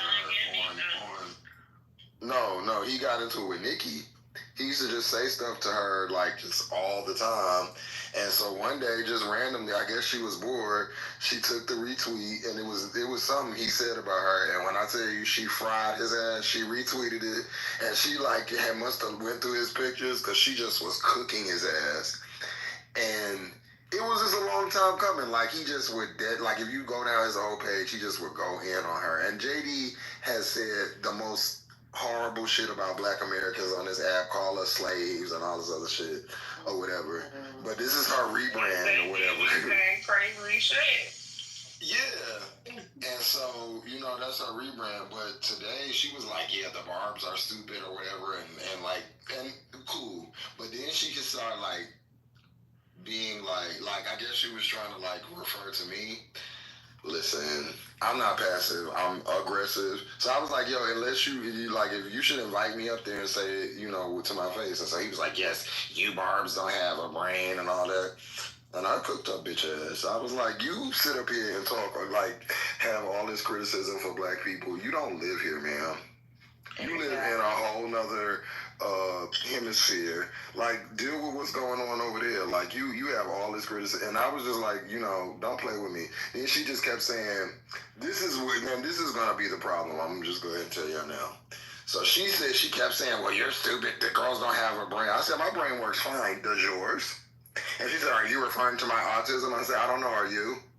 And so she said, my autism.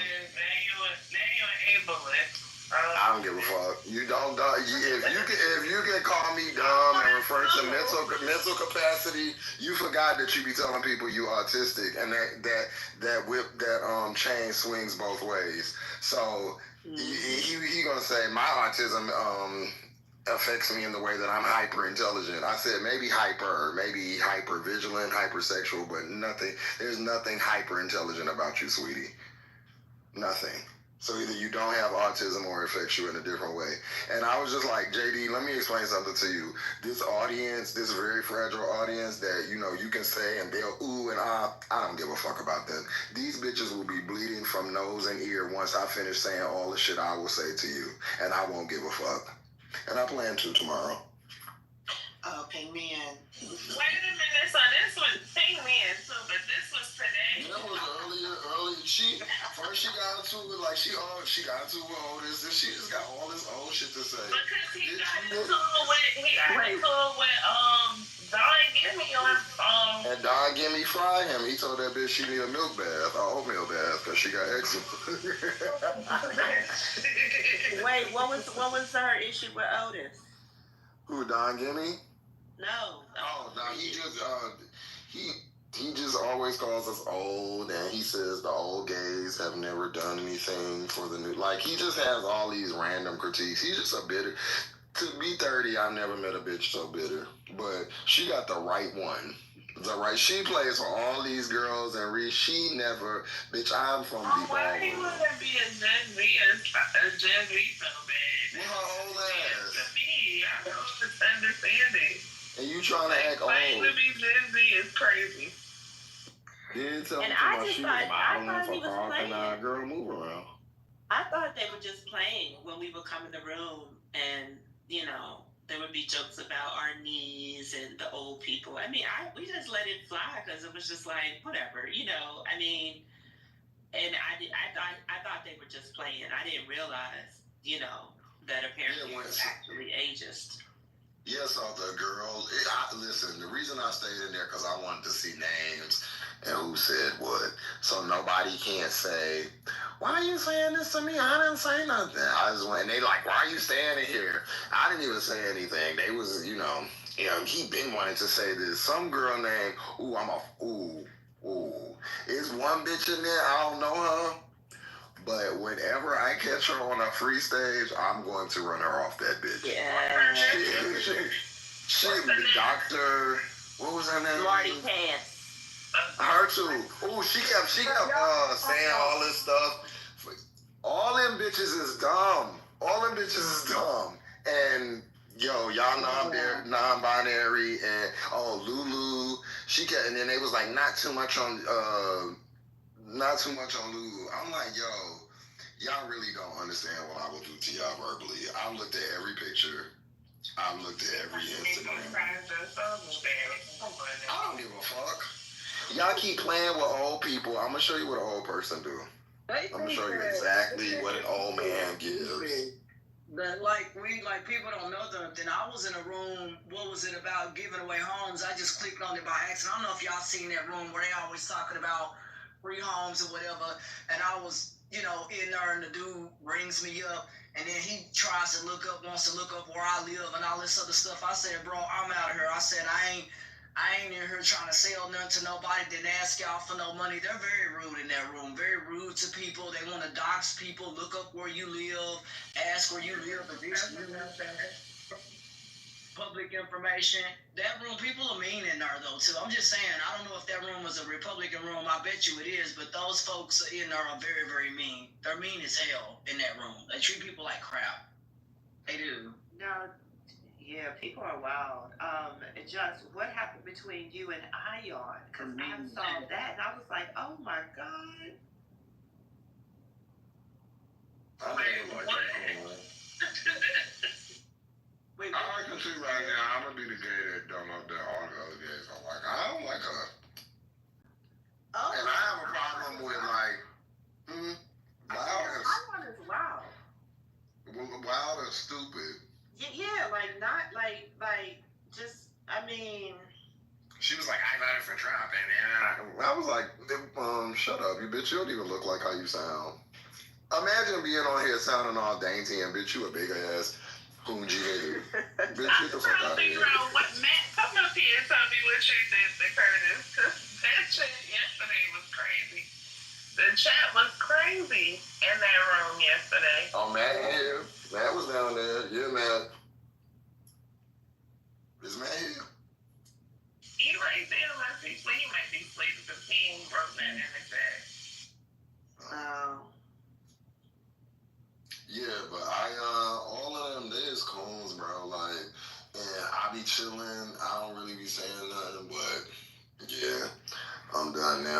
that's why I waited in the room, because I wanted to see all the people who was talking shit.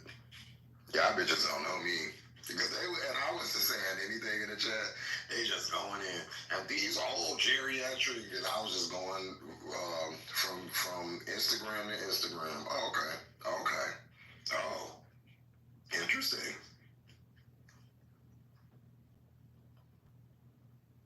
So you got always see.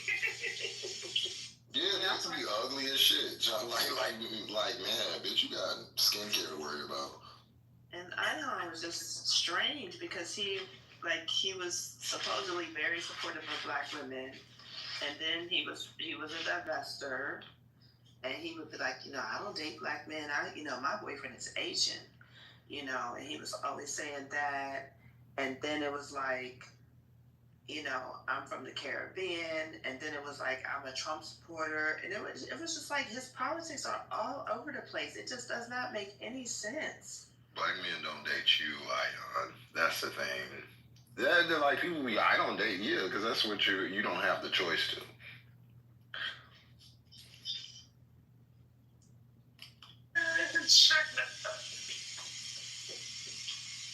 Like, yeah, of course you did that, Adrian.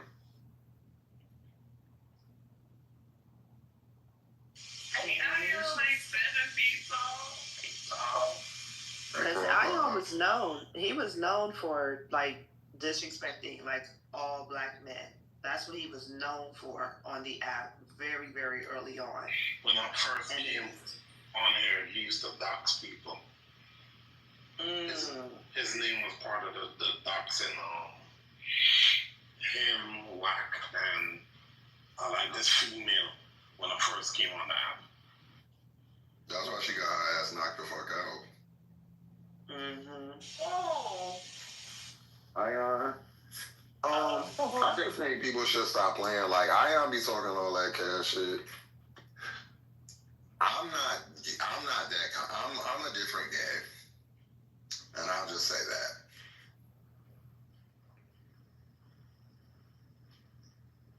Yeah, I mean, I'm just like, y'all clearly think, well, anyway, the replays are on, so I just won't say anything, but they just be assuming that, because you have a degree or, you have a professional position, that they could just say anything to you, and do anything. And I'm like, no, you really can't, actually. Well, I let people know. I even said it yesterday. I have a pass, so just because I'm professional, that don't mean I don't know how to handle myself. Listen, that's why I said that you dox me and you go look at my record, it will probably make you want to rethink about playing with me like that. But you go ahead. That is nothing nice, Playboy, and it'll show you that might be what you want to unite. Everybody, what my dad used to always tell me is everybody is not playing. I roast, but I don't really start with people. I don't just, but what I noticed is that a lot of people start, they want to dox and do stuff. You can't play with everybody like that. You really, really can't. Yeah.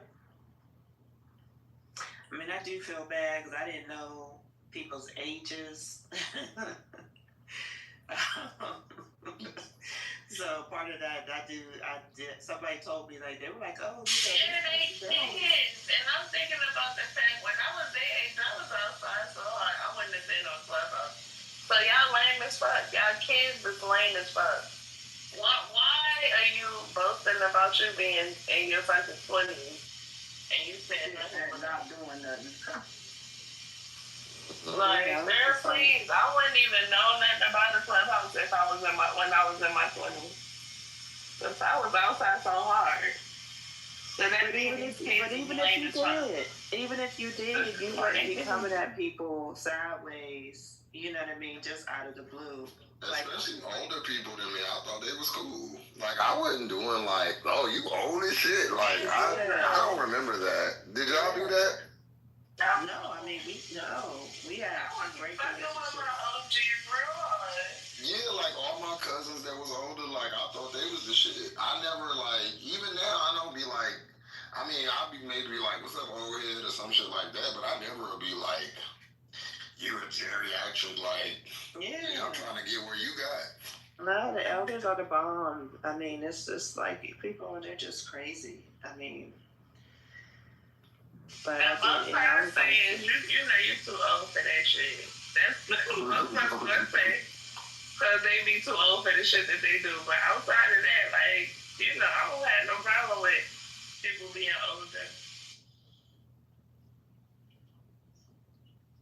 But I tried to be. And I don't know why, like, Ion, he just came in. I could tell that y'all had old school beef because he just came right in and started calling you the F word. And I was just like, what is going on, Ion? Because I like years ago, I heard him talking. I just think you're just trash. Like, you're not funny. You're corny. You come in and you like, I just hate her. She's just the fucking worst. And I'll also be slap the shit out of you. So, like, shut up when I'm around. For real. That's just how I feel about him. And then you come in and talk about I voted for Trump. You sound so fucking dumb. A big sour sissy talking about you voted for Trump and you got an Asian boyfriend. Good luck, bitch. Good luck making it through the next 4 years. Congratulations, you're fucked. I just don't like, and then you think you ate it up. Then he was like, I got a man. Do he got you though? Cause you be on here a lot to have a man. Always in some girl's business, always keeping. I don't like no motherfucking punk like that. I just never been. I don't like that. Then in the rooms, you guys need to divest. Bro, stop telling girls what to do. You divest. Yeah, it was really, he got confronted, you know, and then he was like, yeah, you know, they did tell me I was, you know, I had never seen myself as attacking black men. I'm like, what? What do you mean? That's all you were doing. He cringy, bro. Like, he's embarrassing. I wish he wasn't gay. Or, like, you know, claim something else, like, cause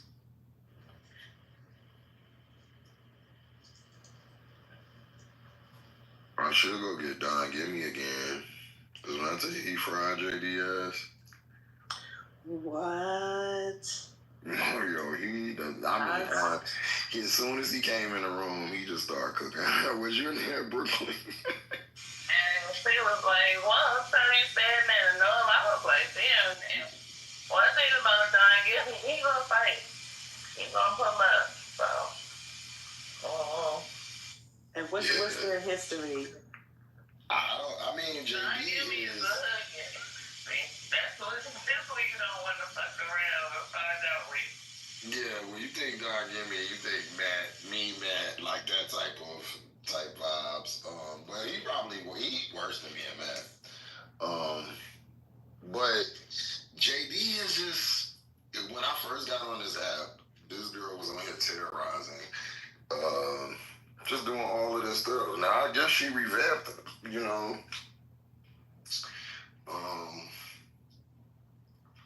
But I will go get all them girls from the hood gay side, and they will really put JD on the grill. For real. I know bitches that really want to read JD real bad. And Don Gimme is like a reader extraordinaire. Don Gimme is also one of the best fundraisers on Clubhouse, low key. I don't know if people know that. I know he made a diss song about somebody one time. That shit was funny as fuck. But no, he would be on. He got bars now. I ain't even look like that. Yeah, that song is a But he got bars. Brooklyn, he came in there and said, he said, oh, JD, look, if it isn't the bitch who needs an oatmeal bath. I said, wait, why did he say it again? And he just started, he be having me rolling. Oatmeal bath is crazy. Not that be in the room laughing.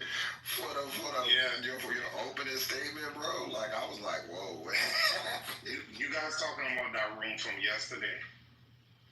Or the day before? It was like a couple days ago. Yeah, A good amount of people was in there. You were in there too. It was, what's his name, what's that boy name? I was in the group.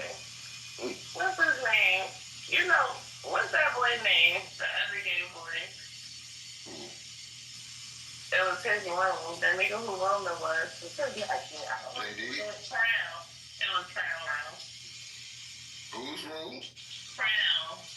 And Crown room is where Don Gibby and JB had got into it. Oh, they got into it again. Oh, okay.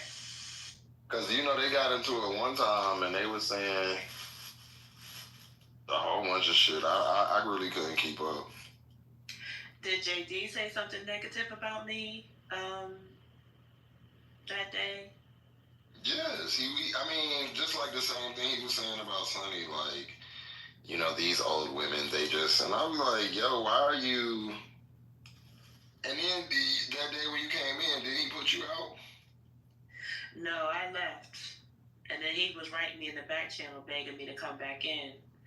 So I came back in, and then he wouldn't put West African Girl down, you know, and then was like thinking that we were just gonna stop, and I was like, I ain't stopping for nothing. Like, you can't talk to me any old kind of way. I think that's one of the only ones that's been actually cool. I think, but I kind of get them mixed up. Yeah, they can be, and trust me, she can turn real shady real quick. So kind of. But I think when Library card though, that was a shocker. What'd you say? Yeah. Wasn't you also wasn't Library card kind of like ended a little bit? I know. Yeah, because she decided to come off the mic and she asked me something, but see, I had already experienced her shade 2 other times in the past, and I was like patient and forgiving about those times. You see what I'm saying? Like the last time, I was pressing her a little bit, and I was like, you know, what's so funny, Dr. Library Card? Because somebody, I don't even remember like all the details, but somebody said something about me, and she openly laughed, like off her mic, and kept laughing. You know what I mean? And so she didn't say it, but and it was something like real degrading. I just don't remember, because I'm sure I could. I don't know. I would have to think long and hard about it. Y'all ever had words? She's done that to me too, though. But you see what I mean? And then so I was like, what's so funny? You know what I mean? Because previously she had gotten offended by something, like it was like I just know that I've never done anything to her. I know that she must have thought that I did or something like that, and I had to like clarify. And so it's just kind of like, you know how like when you think, you know, everything is fine, and then all of a sudden somebody does something else real shady, and you're like, okay, I'm not gonna dwell on this, but I'm peeping it. And then finally I just said something, and she was like, I mean, I laughed because it was funny. But like the laughter, I mean, y'all already, you know how it is. Like it's meant to like support what the person was saying. You know what I mean? And it's just kind of like, you know, when you're like, we just moved some stuff over in the past, like, so why would you even go there? You know, type thing. So I just noticed that shady behavior. Yeah, so that's why, like, yeah, so I forget, I think she tried to say something in the room, and she was like, so I want everybody to be clear. She was like, you know, she said that he was mad because that he was getting bullied by the gays because the gays responded to him saying something homophobic, something like that. And I'm like, no, I'm not saying that. That's what I'm saying. Once again, I wasn't fucking there. You know what I mean?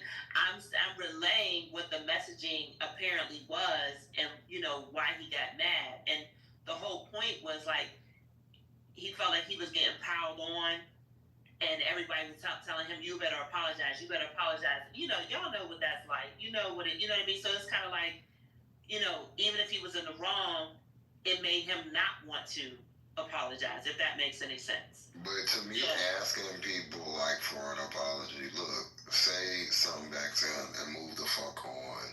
I just didn't understand the whole like this person is home, like the fake shock. Like okay, like all right, like I mean maybe that's just me, but so like okay. And you talk about a 5%er from New York. And yeah, you know what I mean? What do you expect? Who has also been in prison.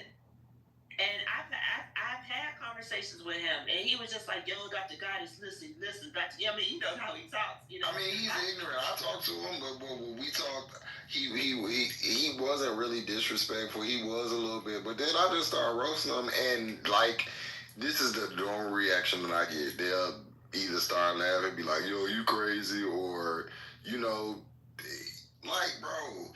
You not changing nobody from being homophobic by complaining. I just don't think like and these people are home like it just is such a like white person's take on stuff to me. And I just feel like it's whitey. Like I just like he's the type of person, like I feel like because you know where me and Otis were disagreeing is he felt like because he played that song, he wishes death upon, you know, gay people. And I was like, no, he doesn't. And I was like, you know, that's just really untrue. And I was like, you know, I felt like the reaction was petty.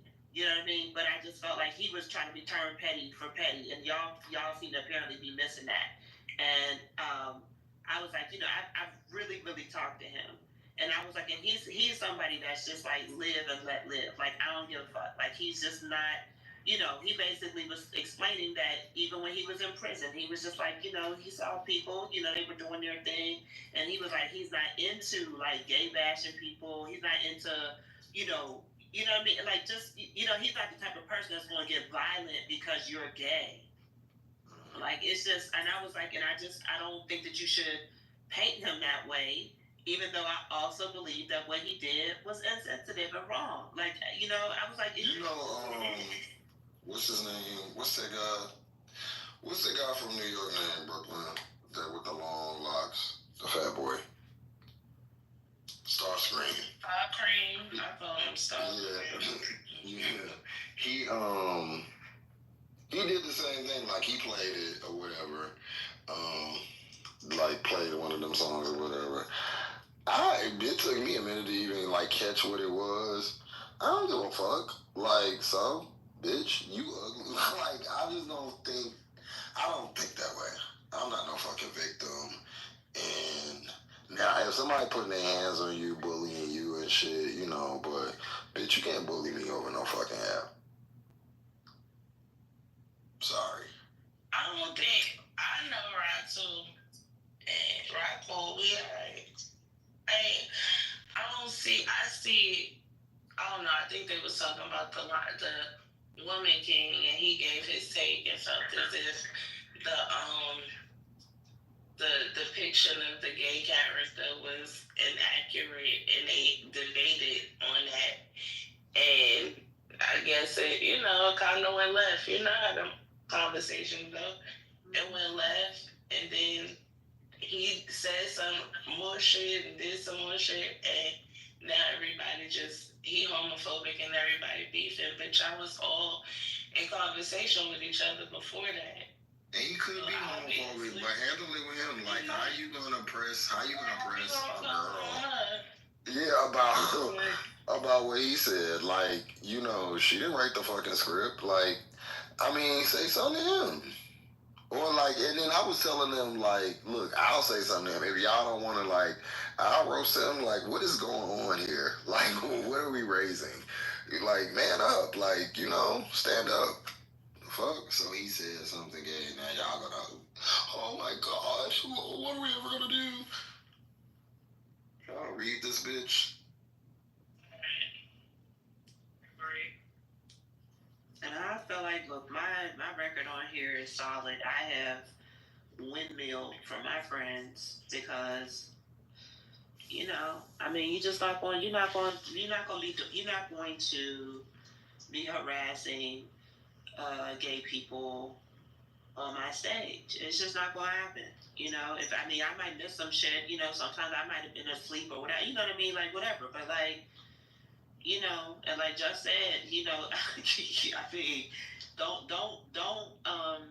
don't say something homophobic and then want civility right after, because you ain't getting civility. You know what I mean? If you came, like in the black community, we call that fighting words. Fighting words. That's what you just did. So if somebody gonna roast you or they gonna tell you off, then that's what's gonna happen. Don't come crying to me and being like, Dr. Goddess, you know, just said, and I said, yeah, so he roasted your ass, and now it's time to move on. You thought it was fine to call out him being gay. We weren't even talking anything about sexuality. So if you did that, then I guess I absolutely want to give him the opportunity to roast your ass. Yeah, I just don't believe in getting other people in it, especially if you ain't never did nothing to me. Like, even just, there's been times where, you know, people have said things. I definitely didn't agree with what was said, but it also was not said to me. So, I don't know. Like, I'm not, look, unless you my dog like that, like, I'm not coming to you, you know what I'm saying? Especially if you can handle your own shit, handle it. I'm not nobody's savior, you know what I mean? Like, I just can't. I can't be doing that. Ain't nobody saving me from nothing.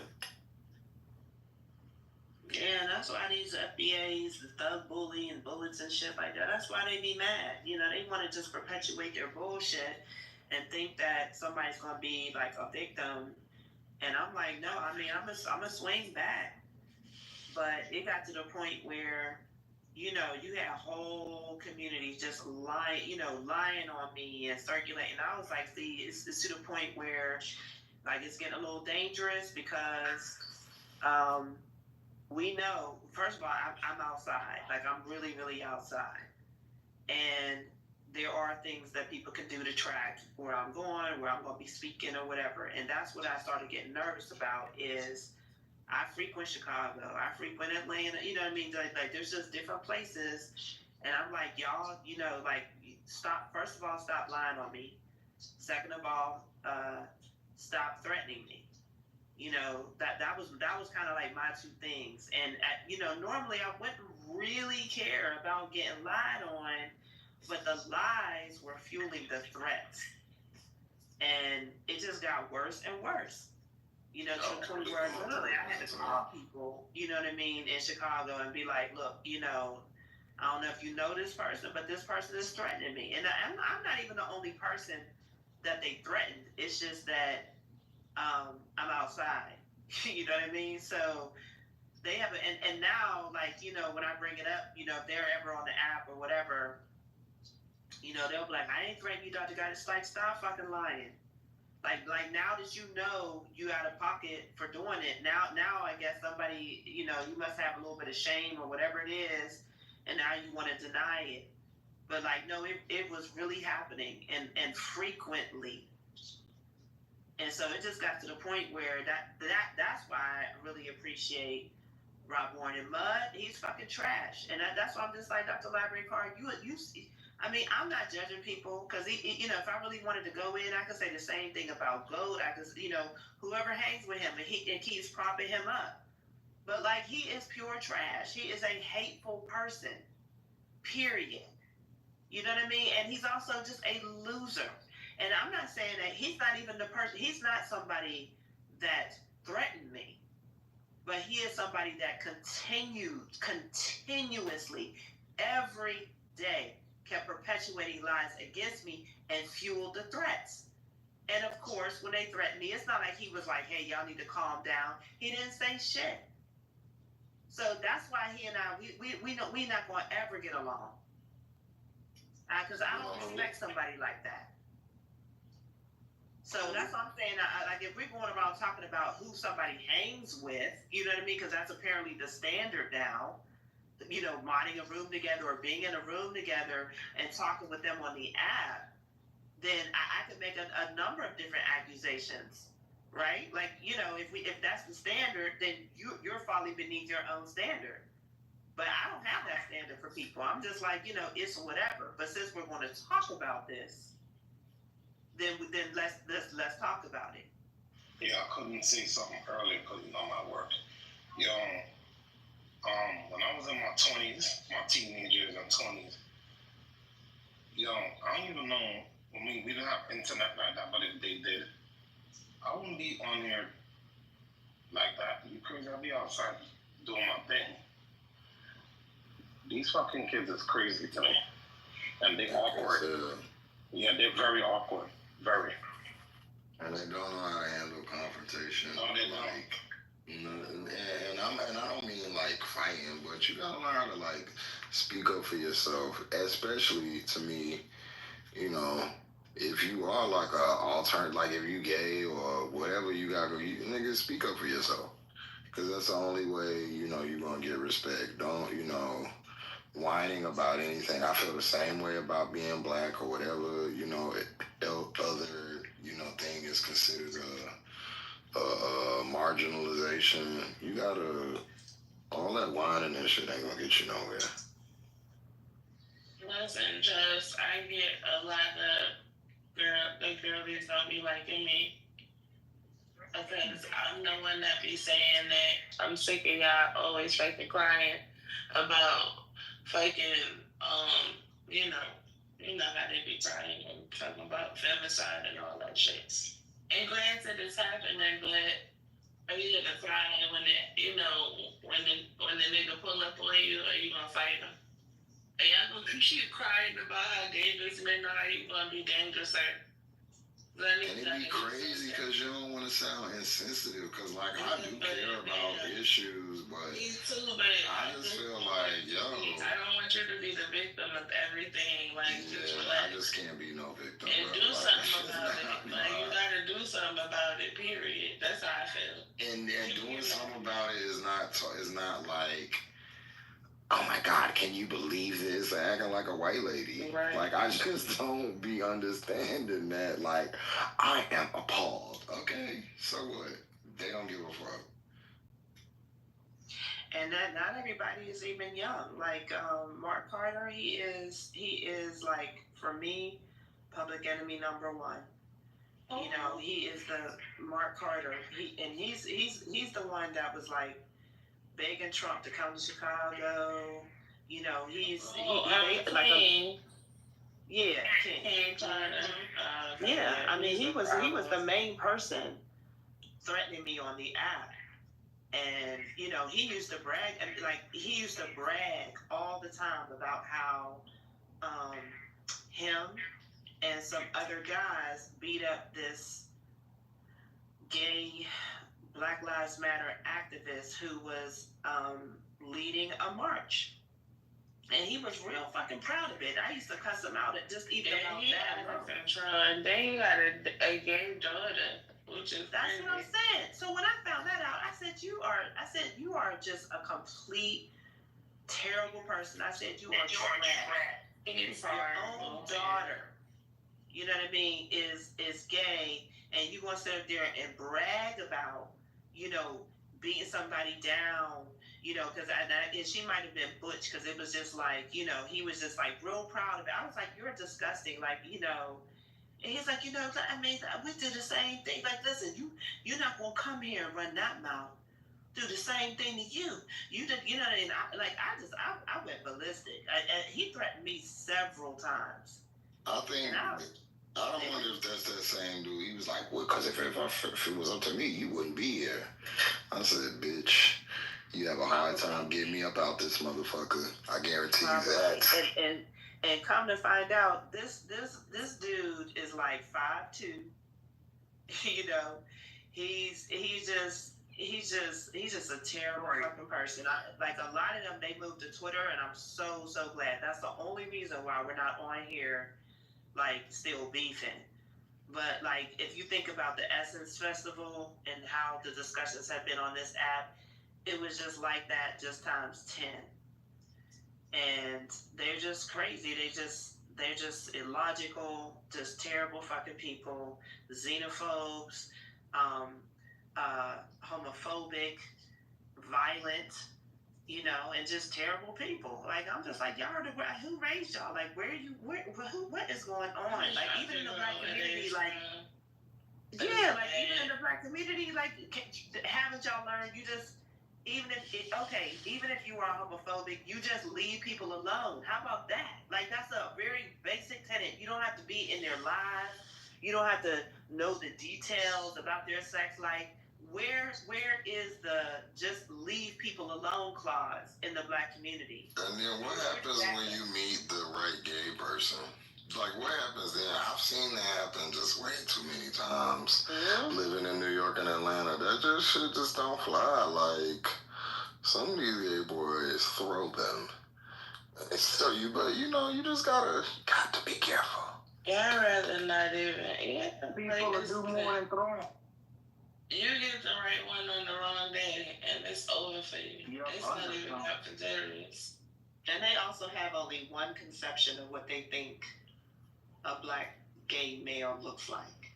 And I'm that's always a sad part. That's how I don't know if you heard about that. They beat this straight man up on Lenox Road. It was probably like 3 or 4 months ago. Because he was throwing shit at this gay boy, like walking by him throwing shit. And the gay boy was walking to meet some other people. And I guess he felt them throwing the stuff, and he just kept on walking because the boy was following him, and he kind of lured him. And when he walked in the complex, the boy followed him, and he said 2 other boys jumped out and fucked him up. Good. You gotta leave people alone, man. Like, everybody ain't with that shit. Did y'all hear about the black man who was riding his bike over one particular bridge, and he got harassed by these 3 white guys, and like he ended up getting knocked off his bike, and it was like he was willing to fight kind of one person, but they of course just only just tried to jump him, and he ended up getting away. He went home, and this is in Mississippi. He went home, he got his gun. And then he continued to bike ride, but he just went to another bridge, just to kind of avoid any confrontation whatsoever. Do you know they found him and kept fucking with him, and he ended up shooting one of the guys, and the guys, he didn't die or anything, but they all got arrested. Now it's going to be like a whole case. But it's just like, who tried to charge him? But of course they So this conversation was about homophobic and gay dudes on the app. Well, yeah. I just mentioned that because Just said you're gonna meet the right person one day, but yeah. I mean, it's I know Gap and Brooklyn know about them New York gays. Yeah. Boys is not playing Me like too. that. I'm so sure. Oh yeah, them boys is not playing like that. You get some buck 50s real quick. Cousin is one of them, child. Listen, he is off the chain. He online, setting it on people every day, and he's a millennial. He ain't even young. He like 34 or some shit, but he is off the chain. Look, they got a gay gang here called the So Coinsies, and then they all dress like super feminine. They be murking niggas. They really be beating niggas the fuck up for real, and then be recording it and putting it on YouTube. And so I be telling people they be beat this nigga up in some Fendi, that's how they be on the thing, and niggas be embarrassed, and they done got 2 or 3 known niggas out here, and it just ain't worth it, bro. I don't even want to get beat up by them niggas. Now you done got whooped, and you online. I'm gonna find their page, Brooklyn. It's so funny. They got you know what killed me about those type of gay guys? They always ready to pop off. They always oh yeah, they are on the train, and they always have something to say, and Yeah. I don't like to back and forth, and then when they hear my accent, they figure because I'm not homophobic, so I'm over that. I'm too old for all of that bullshit. I'm over it. I'm one of them Jamaican, and I'm over that shit. So when they hear it, so I don't like to do too much back and forth because I don't like to argue. So I would say something to shut them up real quick. Gay, those not gay men like Just. Those type of gay dudes, they like women that always have to have like the last word. So when they say stuff, I walk them out. I don't have time for that shit because I'll kill you. So I leave them alone. I don't mess with gay people like that. Some of them you will have to like you would really like. I got a homeboy named Frank. He got shot in his chest outside the Walmart, but that's because, and I understand. It happened in Virginia, but he was explaining to, and I was like, you really don't have to, because I already know how it went, and I know why he's like this because niggas made it hard for him. You know what I'm saying? Like but you get into it with that man. Oh, you're going to have to knock his teeth. You're going to have to make him physically shut up or get in your car and drive away because he's not going. Like, he just is not. And it'd be like a chip on some dude's shoulder. And I get why they got it, but,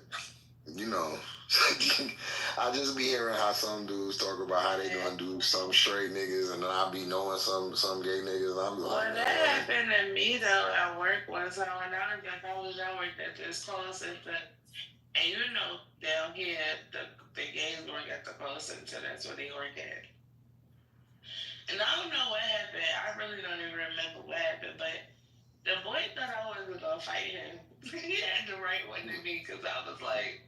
He was bigger than me and everything, but I didn't give a fuck. Like, he thought I was... He was all in my face talking shit. I got my little ass up and was ready. Because one thing about me is all these things around is death and cheers, and I'll bite you. Don't play with me, okay? But yeah, I done been in them situations too before, and I just had to be like... I don't like to argue with nobody in public. And I don't fuck with the gays like that. I don't even be arguing with them at all. I just like, you got it. Them niggas be big too, yo. I never had a fight with a girl. I never had a fight with a girl except one. This girl named Danielle, but I was young. And she like just pushed me out the line, like just like, kind of punched me in my face. And my mom was like, don't hit girls. So when I came home, my mom was like, what happened to you? Like, why is your eye swollen shut? And I was like, well, this girl named Danielle punched me in my eye and, broke me a line. She like, you ain't do nothing back? And I'm like, no, because you said don't hit girls. And then my mom was like, don't let no girl beat you up. So my godmother had pulled me to the side and she was like, what Danielle look like? And I told her, she big. She was like, she bigger than you? And I was like, yeah. She was like, when you get in class tomorrow and you see Danielle, you knock the shit out of her. She was like, I wouldn't let nobody do me either. And she said, you don't stop till she falls on the floor. And that's what I did. Don't be sitting on top of something. Shit. For real. My teacher was like, "No, why would you hit that girl?" I was like, my godmother told me to do it. Well, my grandmother always told me to keep my hands to myself. And if somebody hit me, if anybody hit me for no reason, get their ass back. So that goes for anybody. Age, color, fucking creed, I don't care. It's like automatic. It's like in my mind, it's my reflex, and it's like I'm gonna hit you back, even if I ain't intend to, right then and there, if you hit me. That's why you ever get, like, you haven't been to, like, a haunted house, and you know how to, why you done got kicked out? I got kicked out of one, too. For pushing for us grabbing this man with the, cause he had the chainsaw, and I didn't know they don't have chains in them, and he kept coming close to me. And I just kept saying, you know, I don't like that. And I was like, stop, man. He like ran at me. Bink. Don't play with me. They put me up out of there. One of the things like this grabbed me. I think I'm the reason why they changed the rules. Like they can't touch you. Because one of them niggas grabbed me and I went crazy. It was retarded. They kicked me out of the whole place. Shit was crazy. Like, don't touch me. I'm not. Don't do that, please. Yeah, please don't touch me. That's one thing that's gonna get me nervous every time. Or like you start putting your hands like near or around my face. I'm probably gonna hit you first. Yeah, I'm done. It just makes you real nervous when you have your hands near my face. Like I don't like that. And here's somebody they gonna learn to leave you alone. Cause I know when I got bigger and stronger and folks used to pick on me when I was a kid and skinny, all that stuff changed. People stopped picking on me. When I started beating them up, they left me alone. I didn't go looking for trouble, but I got tired of people picking on me and making fun of me. And I learned how to fight and all that stuff came to an end. People left me alone because I don't play with people. I'm done with people, you know, thinking they can put their hands on you and then you're not going to do nothing. Like I told a woman that hit me, good luck, because I knocked her straight in her head and she went sleep. I don't play that. Don't hit me and then don't think I'm not going to hit you back. And I'm sitting down and you trying to hit me. And I'm sitting down, not doing nothing to you. And that's, for me, personally, that's why I don't live with a lot of women. All women mean no, but a lot of them are very mean to me. And some dudes, but generally I live with a man because my temper does not allow me to live with a lot of females because they don't know how to treat people with any kind of respect. I've had women call me stupid, you know, tell me they're going to hurt me. I'm like, no. I've had a man tell me the same thing. And it's like, nah, I'm good. I lived in a house with a bunch of women and I just couldn't deal with that. I left in the middle of the night and never came back. Moved in with a man and never looked back. I couldn't do that because it was always arguing. I couldn't do that. I had to go.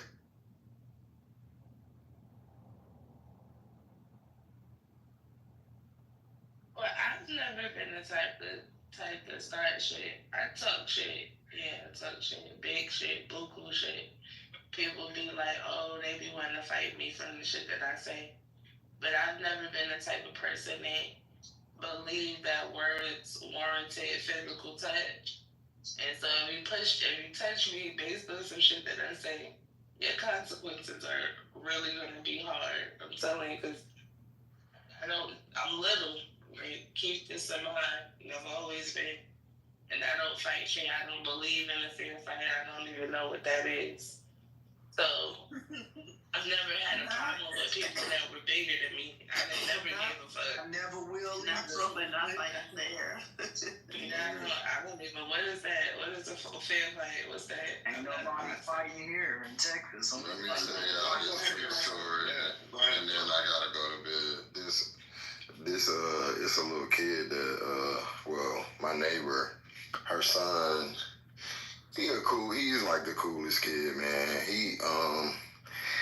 She said he's autistic, but I think he's like high functioning or whatever, cause I don't really, I mean, he's kind of like nerdy, but that's all. But anyway, so she always, like, he plays outside. She always be like, can you, just look out there every now and then. And it's two little other kids that he plays with. And I noticed they don't really be playing with him. They kind of like exclude him. He'll be standing around. They be kicking the ball and stuff.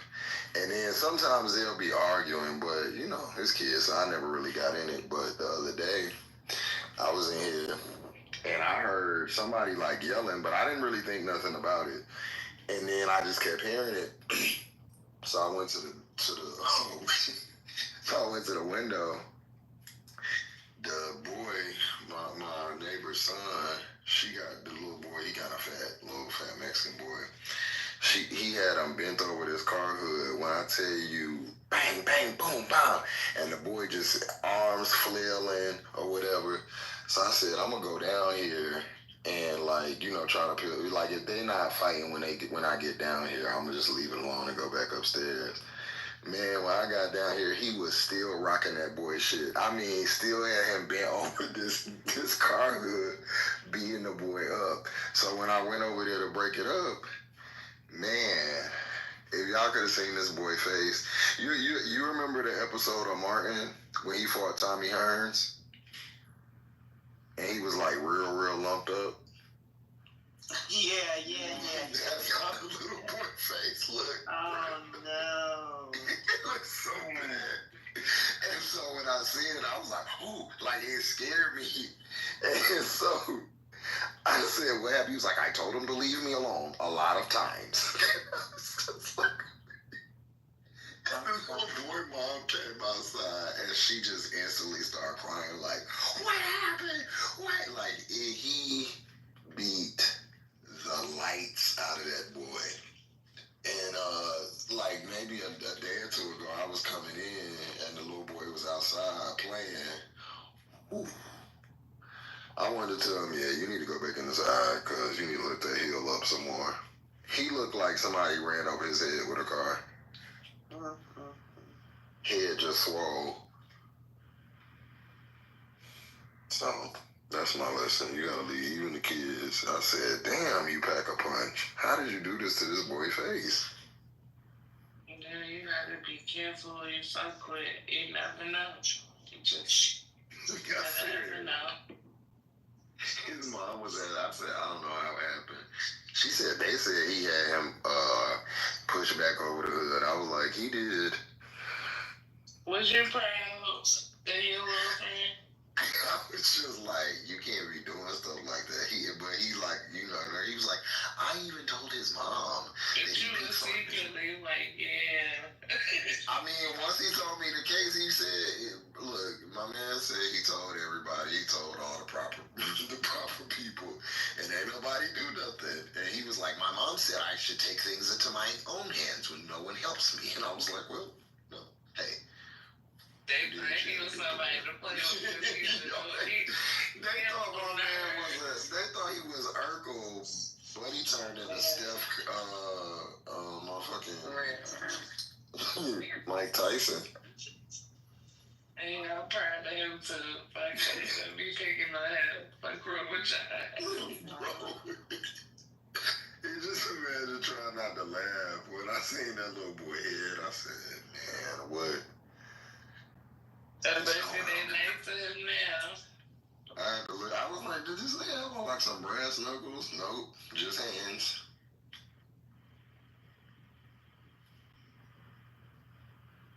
I thought I was saying. Me too. I'm sports lady select. Wow. We got to bed.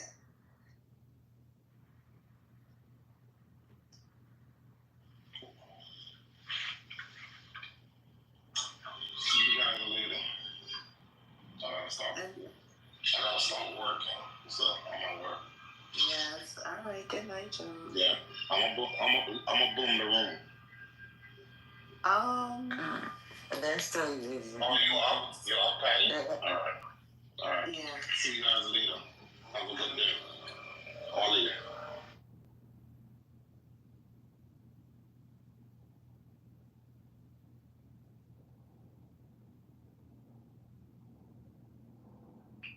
Are you still in? Please make them. I'm going to boom it. Keep going. Hello. It's not.